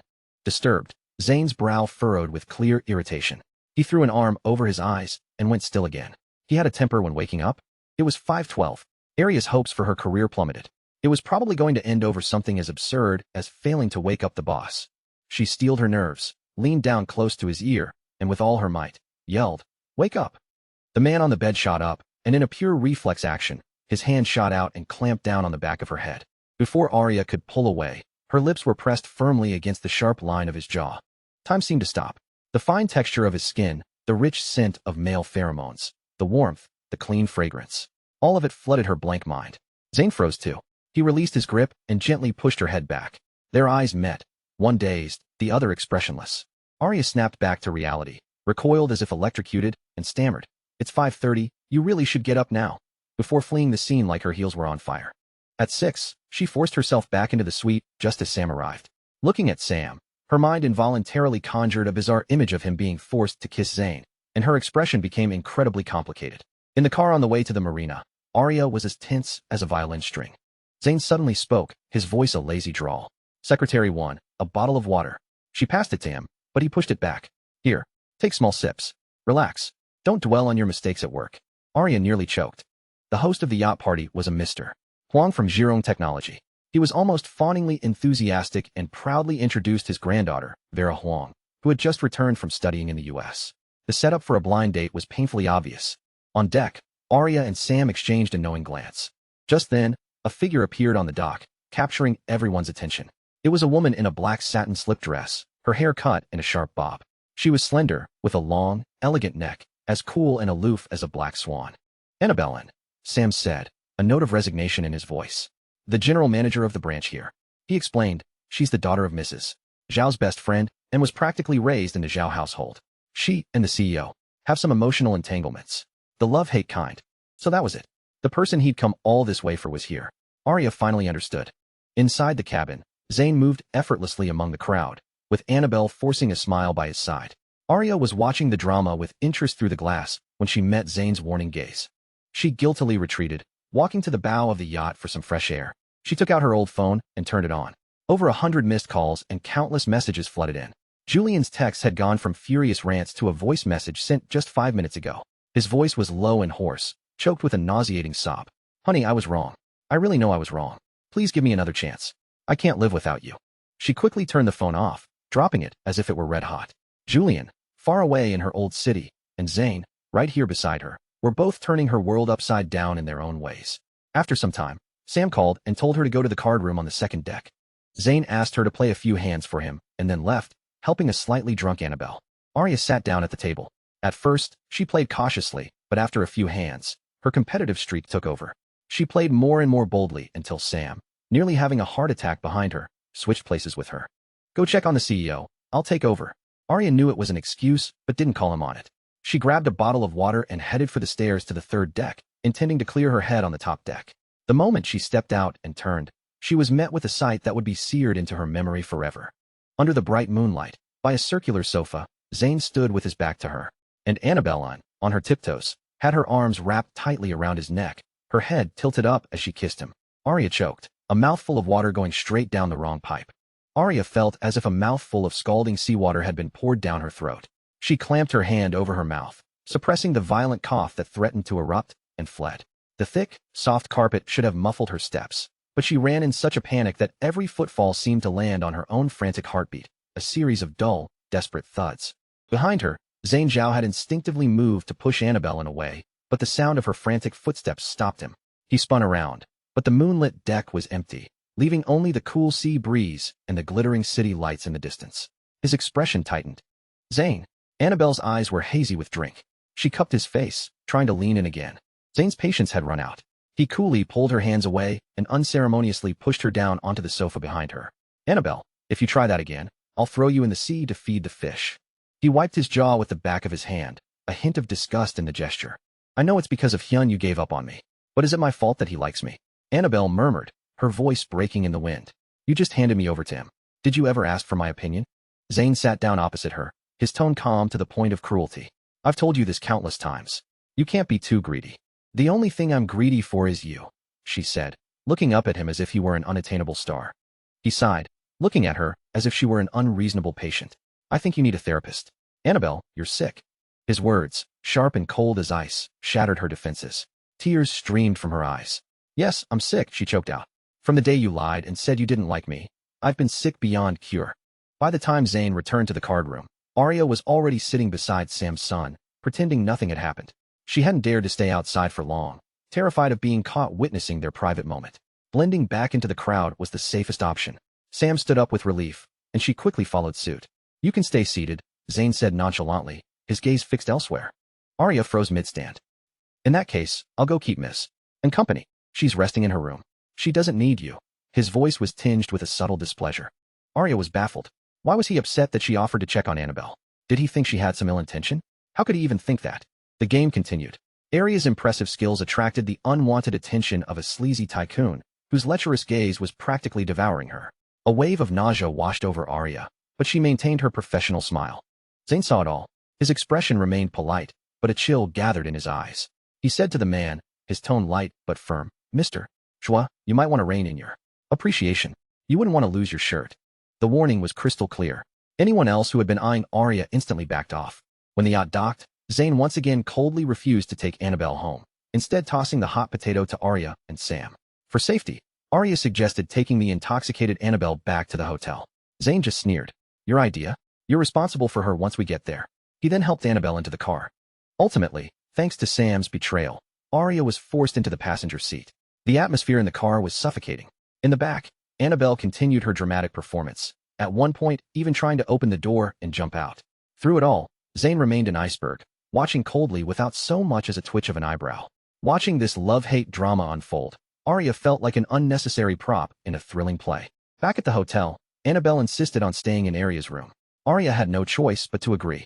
As she settled the weeping beauty, a mix of emotions churned within her. Just then, her new phone rang. It was Zane. "Come here." For simple, non-negotiable words. Arya went to his suite, her heart pounding. The moment she entered, She saw him standing by the floor-to-ceiling windows, his back to her, slowly unfastening his watch. In the quiet of the night, the action felt strangely intimate, almost suggestive. Alarm bells screamed in Arya's head as she imagined a cliché drama scene where the hero flirts with the secretary to make the heroine jealous. Sir, you. She was so scared she almost fled. I'm hungry, he said, turning around. His eyes were dark in the dim light, his voice slightly husky. Arya's eyes widened in horror, and she instinctively took a step back. Seeing her terrified expression, Zane added, exasperated, I mean my stomach is hungry. Oh right, your stomach is hungry. You scared me to death, she blurted out, then immediately realized what she'd said. The awkwardness in the room was so thick you could cut it with a knife. She wanted to bite her tongue off. She rushed to call room service, feigning composure. Sir, what would you like to eat? Expressionless, Zane refastened the watch he'd just taken off. Whatever. There was nothing more difficult to deal with than whatever. Arya wailed internally but used her most pleasant voice to order him a balanced late-night meal. After hanging up, she found Zane looking at her coolly. Secretary 1. You should know that the tasks you're doing now were previously handled by Sam. Still reeling from her earlier embarrassment, her heart skipped a beat. Sam had to do this too? She asked, horrified. Zane's face darkened completely. He waved a hand dismissively. Get out. The next morning, Arya walked through the hotel's tropical garden, trying to wash away the night's exhaustion and absurdity. A tall figure blocked the light, and the rich scent of masculine energy mixed with the morning dew filled the air. It was Zane, returning from his morning run. You were the one spying on the third deck of the yacht last night, weren't you? He asked, his directness catching her completely off guard. I wasn't spying, she protested. I went up there and saw you two doing that thing, and I left immediately. I didn't see anything. That thing, he pressed. Kissing. A very passionate kiss. Are you happy now? She exclaimed, giving up. You saw wrong, he stated flatly. Arya didn't believe him, of course, but she had to pretend she did. He seemed dissatisfied with her feigned agreement. Frowning, he said in a dead serious tone, I don't like kissing. Especially not women. Arya felt like she'd been struck by lightning. Her mind went blank. His preference was, but him and Annabelle? In any case, Zane concluded the conversation with an unchallengeable finality. I am correcting you because you were mistaken. As my secretary, you cannot have such misconceptions. Later that day, during a meeting at the branch office, Arya and Sam were reviewing documents in the break area when she noticed a financial discrepancy that stretched back a decade. The number of employees on the attendance and payroll records matched, but the actual number of workers in the factory was consistently short by 2 people each day. Someone was exploiting a loophole to maintain ghost employees, embezzling over $6 million in salaries over 10 years. I suspect collusion between someone in the factory and someone in corporate finance. Arya's eyes sharpened. I'll go to the factory tomorrow and find these 2 ghosts. Good idea, Sam nodded. Neither of them noticed a figure in a nearby corner who had overheard their entire conversation, a flash of panic and murderous intent in their eyes. When the dinner party ended, Zane Zhao appeared sober, his eyes clear and his gait steady. But when he expressionlessly handed his room key to an assistant to pay the bill, everyone knew. The boss was drunk beyond recognition. Want to come to my place? I have your favorite wine, Annabelle offered, trying to take his arm. No, he refused flatly. He stumbled on an uneven patch of carpet, his body lurching forward. Annabelle opened her arms, ready to catch him.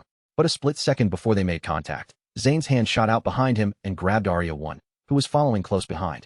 Arya felt a powerful tug and was pulled forward like a kite, straight into Annabelle's arms. Their lips nearly touched. Her mind went blank. Was this even something a human would do? Was she a human shield? A human brake pad? Annabelle was so furious she could have coughed up blood. He would rather use his secretary as a buffer than touch her. Back at the hotel, it took Sam and a bellboy to wrestle the 6'3" giant back to his room. Arya sat in her own suite, nursing a bruised knee with an ice pack, a mixture of pain and amusement bubbling inside her. This trip, meant to be a work trip but feeling more like a getaway, was far more eventful than a solo trip to Iceland would have been. At least, with all the chaos and busyness, she hadn't had time to dwell on the mess she'd left behind in her old city. At that same moment, in that city, a torrential rain was falling. In Sasha Gao's law office, Julian Shin stood in a tailored suit, his features once again composed and aloof, as if the broken man from the previous night had been a mere illusion. The cooling-off period is over, Sasha said, pushing the divorce agreement across the desk. Arya said that if you try to renege on the settlement, she's more than happy to play this out.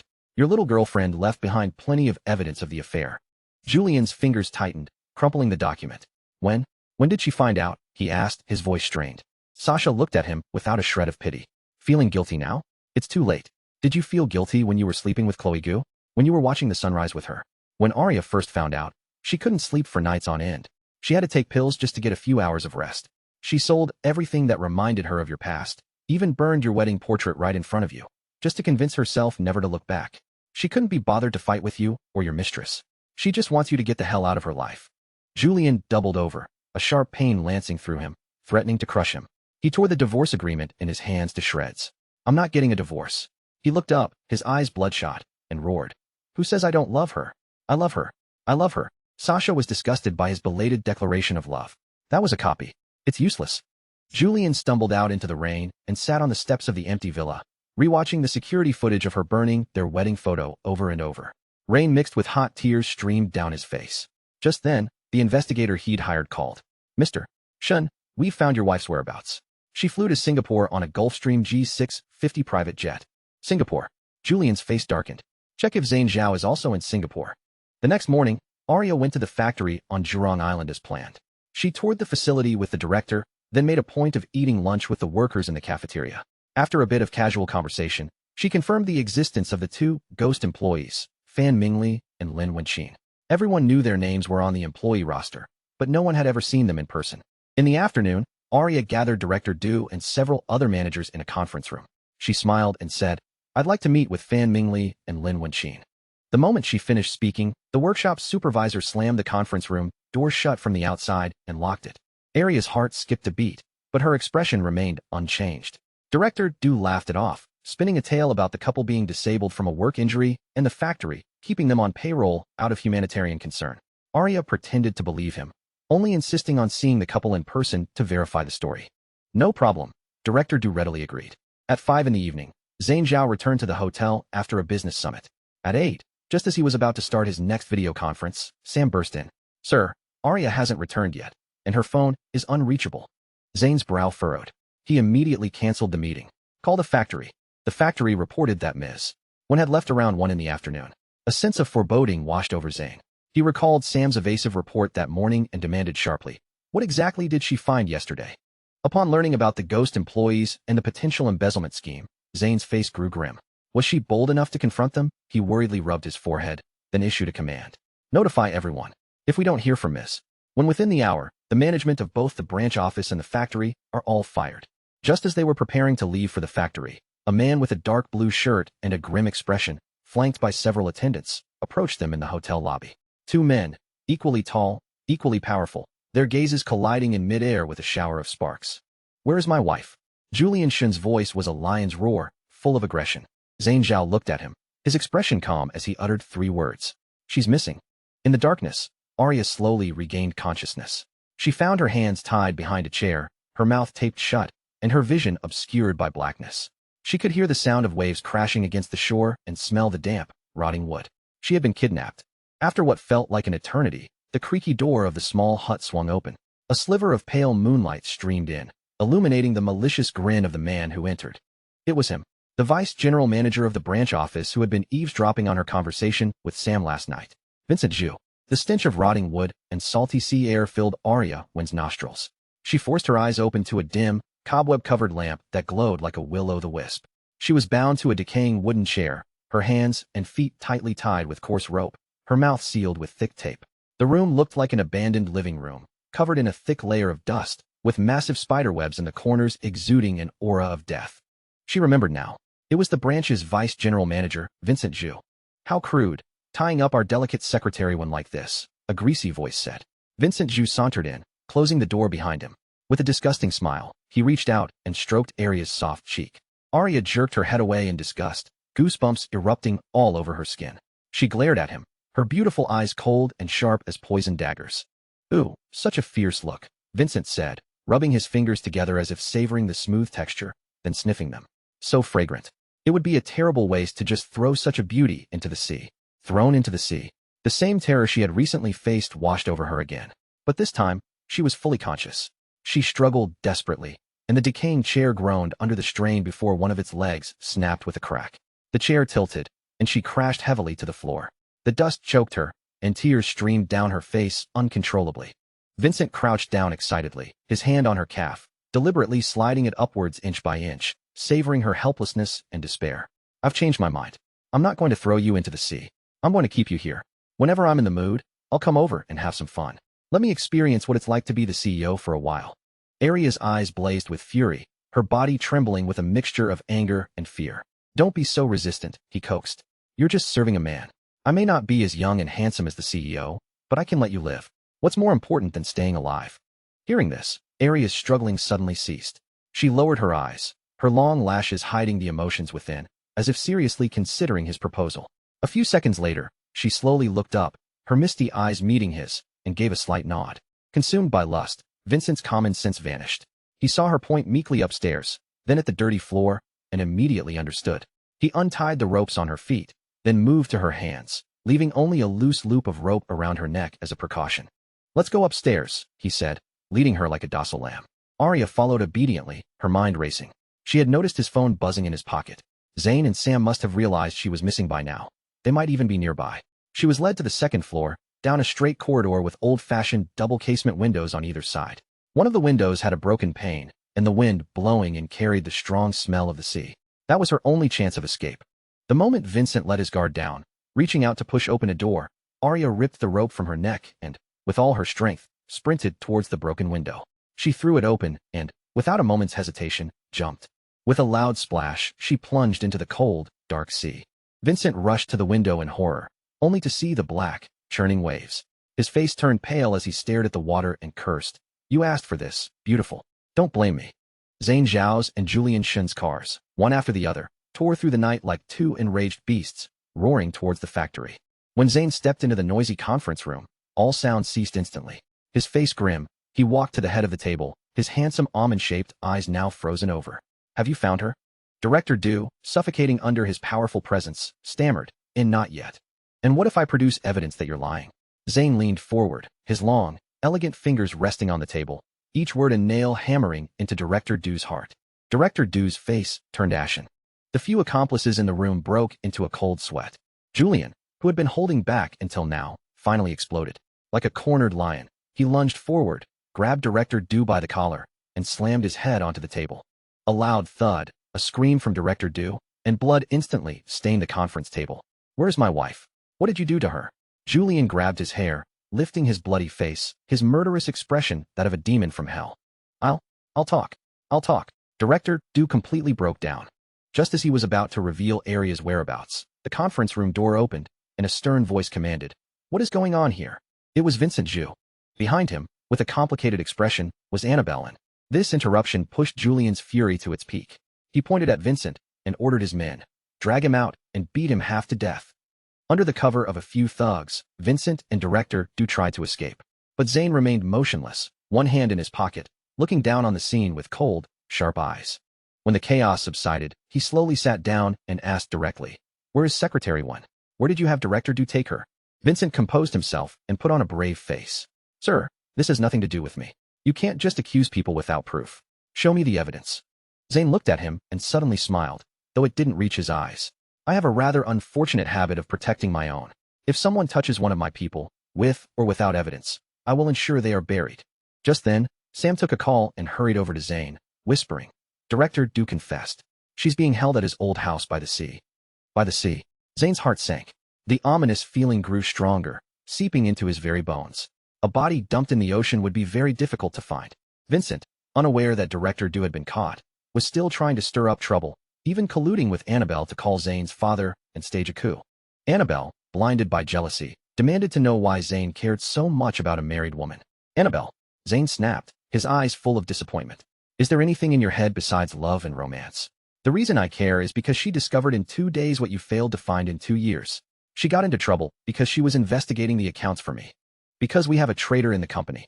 You. As Vincent was still trying to argue and Annabelle was defiantly retorting, a weak but incredibly determined female voice came from the conference room doorway. Everyone turned in horror to see Aria, soaking wet, seaweed clinging to her hair, her face as white as paper, her lips blue with cold, leaning against the doorframe for support. Her eyes, however, were like a drawn sword, aimed straight at someone in the room.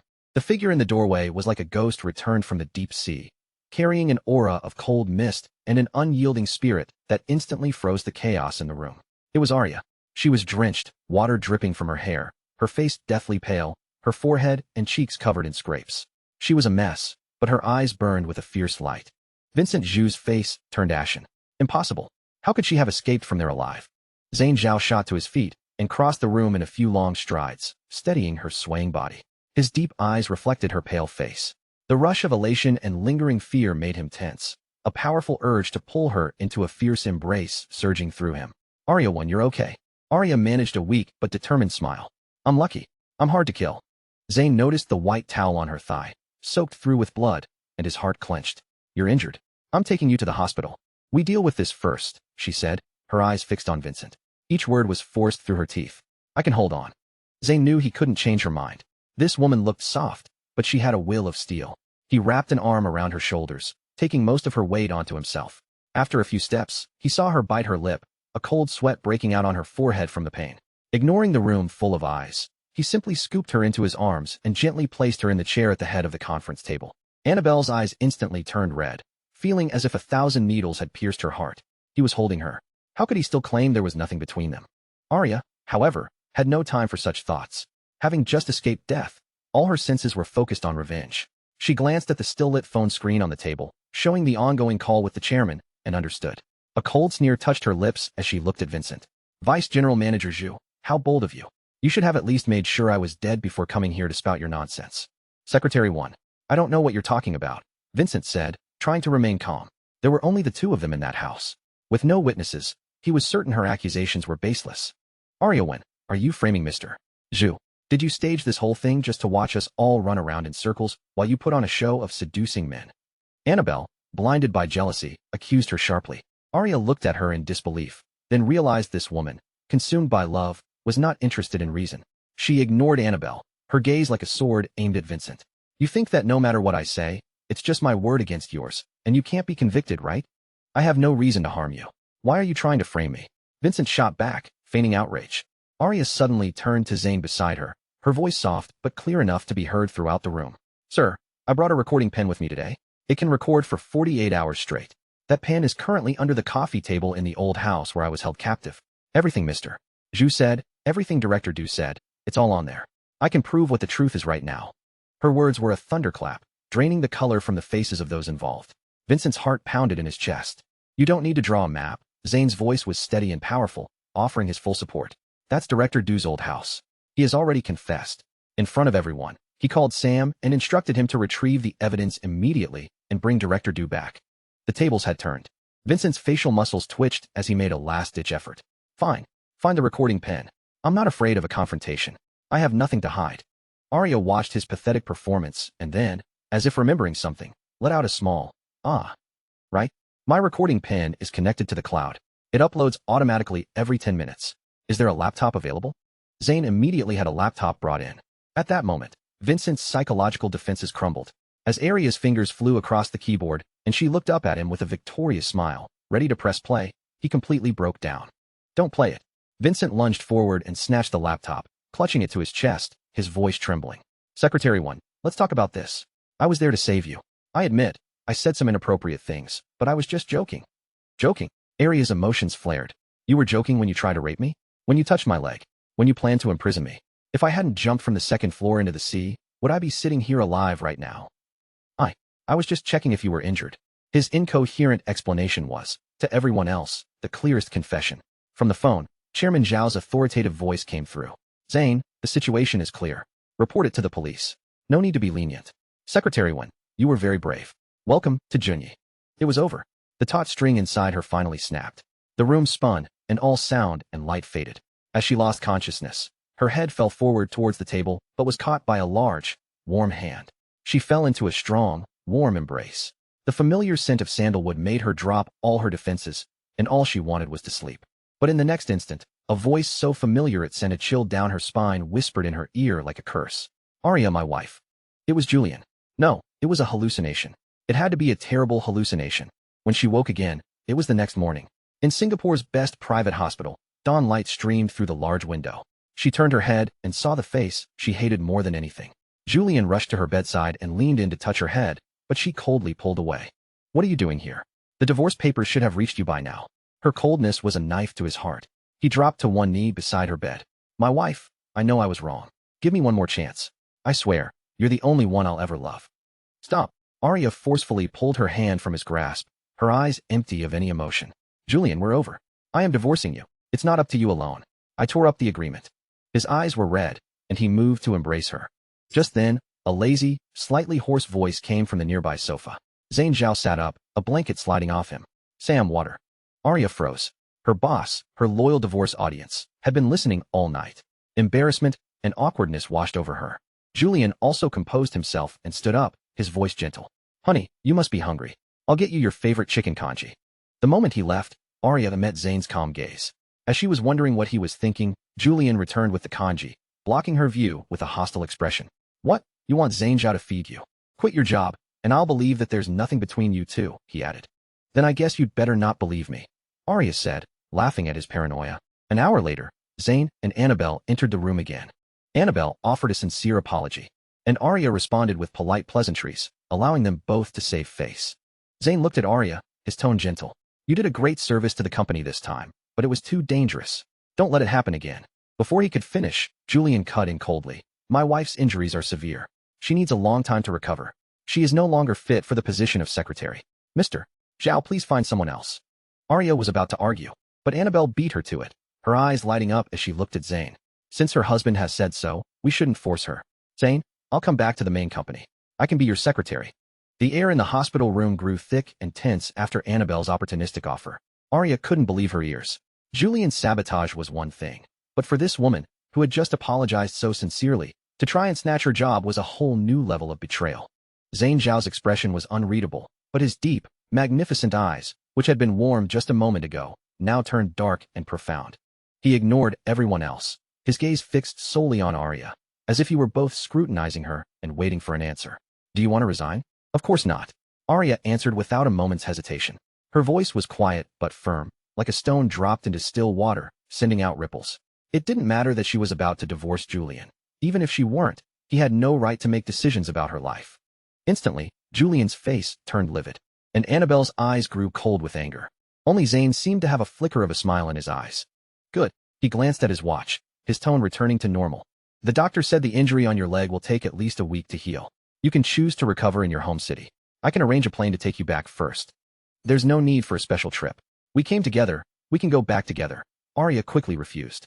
She couldn't afford, nor did she want, the debt of him sending his private jet just for her. All right, we'll go back together then, Zane said, the smile in his eyes deepening. He told her to rest well and left with Sam. As Annabelle walked out, she shot Arya a glare that clearly said, asterisk, this isn't over. Asterisk. As soon as the room was quiet, a voice seething with rage erupted beside her. Arya 1, you're flirting with him right in front of me. Do you think I'm dead? Arya jumped, startled. She had almost forgotten the plague god was still there. She lay back down wearily and pulled the covers over her head, completely shutting him out. Julian was furious but helpless. He sat by her bed like a caged beast, his heart twisting in agony. For the next 3 days, Julian didn't leave her side. No matter how much Arya tried to push him away or ignore him, he stuck to her like glue. His phone rang constantly, and it was clear he was agitated.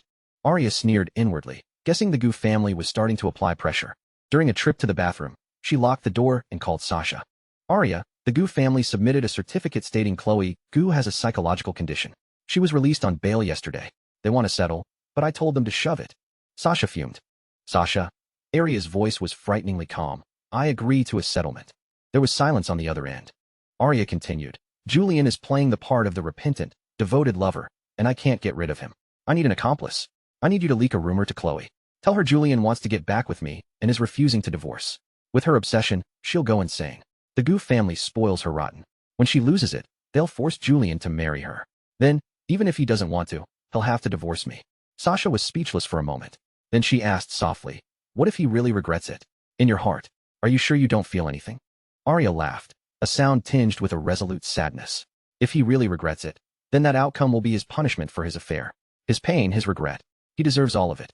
At 7 that evening, Zane and Sam visited the hospital again. Zane looked tired but patiently explained the aftermath of the factory incident. The situation was far darker than Arya had imagined.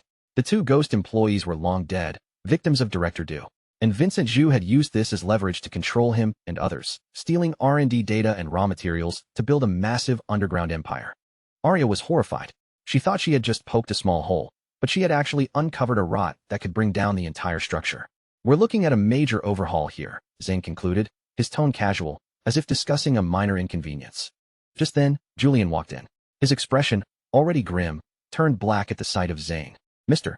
Zhao, you visit another man's wife every day. What are your intentions? Julian, are you insane?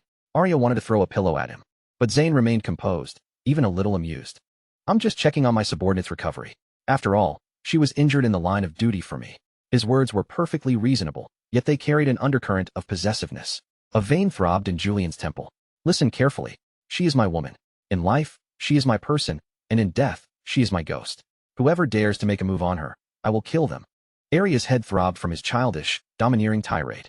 To spare Zane from this madness, she blurted out, Julian, stop being crazy. The CEO has no interest in me whatsoever. He doesn't even like women. The world fell silent. The smile on Zane's face froze. Sam's jaw dropped. Even Julian looked at her with suspicion. After a long moment, Zane looked at her with a complex expression of both appreciation and exasperation. Secretary Wen, thank you for spreading the word for me. I should really reward you for this. With that, he turned and left, leaving Arya to futilely try and correct herself. I didn't mean you like men, I meant. The next day, in the airport's VIP lounge, the two men engaged in another silent war. Julian shamelessly tried to hitch a ride on the plane, and Zane subtly humiliated him by charging him the market price for a ticket. Once on board, Arya took out her phone and crafted a careful social media post. The photo was of the blue sky at the airport and a few shots of the plane's interior, one of which casually included Julian's silhouette. The caption read, Lovely vacation interrupted. So annoying. How do you get rid of a clingy pest?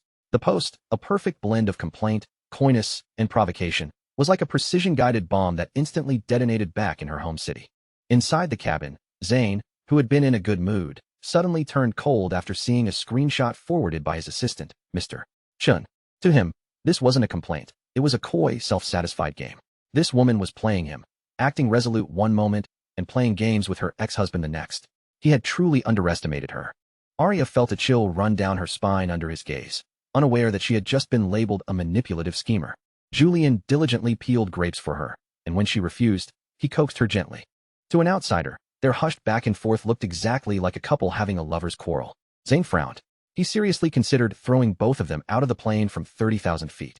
Meanwhile, in the Gu family villa, Chloe Gu saw the post on Sophie's phone and flew into a rage, smashing everything in her room. I will not lose to that bitch Arya Wen. Julian is mine. Sophie whispered in her ear, Miss Gu, a man may not love his wife, but that doesn't mean he wants a divorce. Mr. Shen is just upset about being dumped. I heard their flight lands at 2 this afternoon. A sinister smile slowly spread across Chloe's distorted face.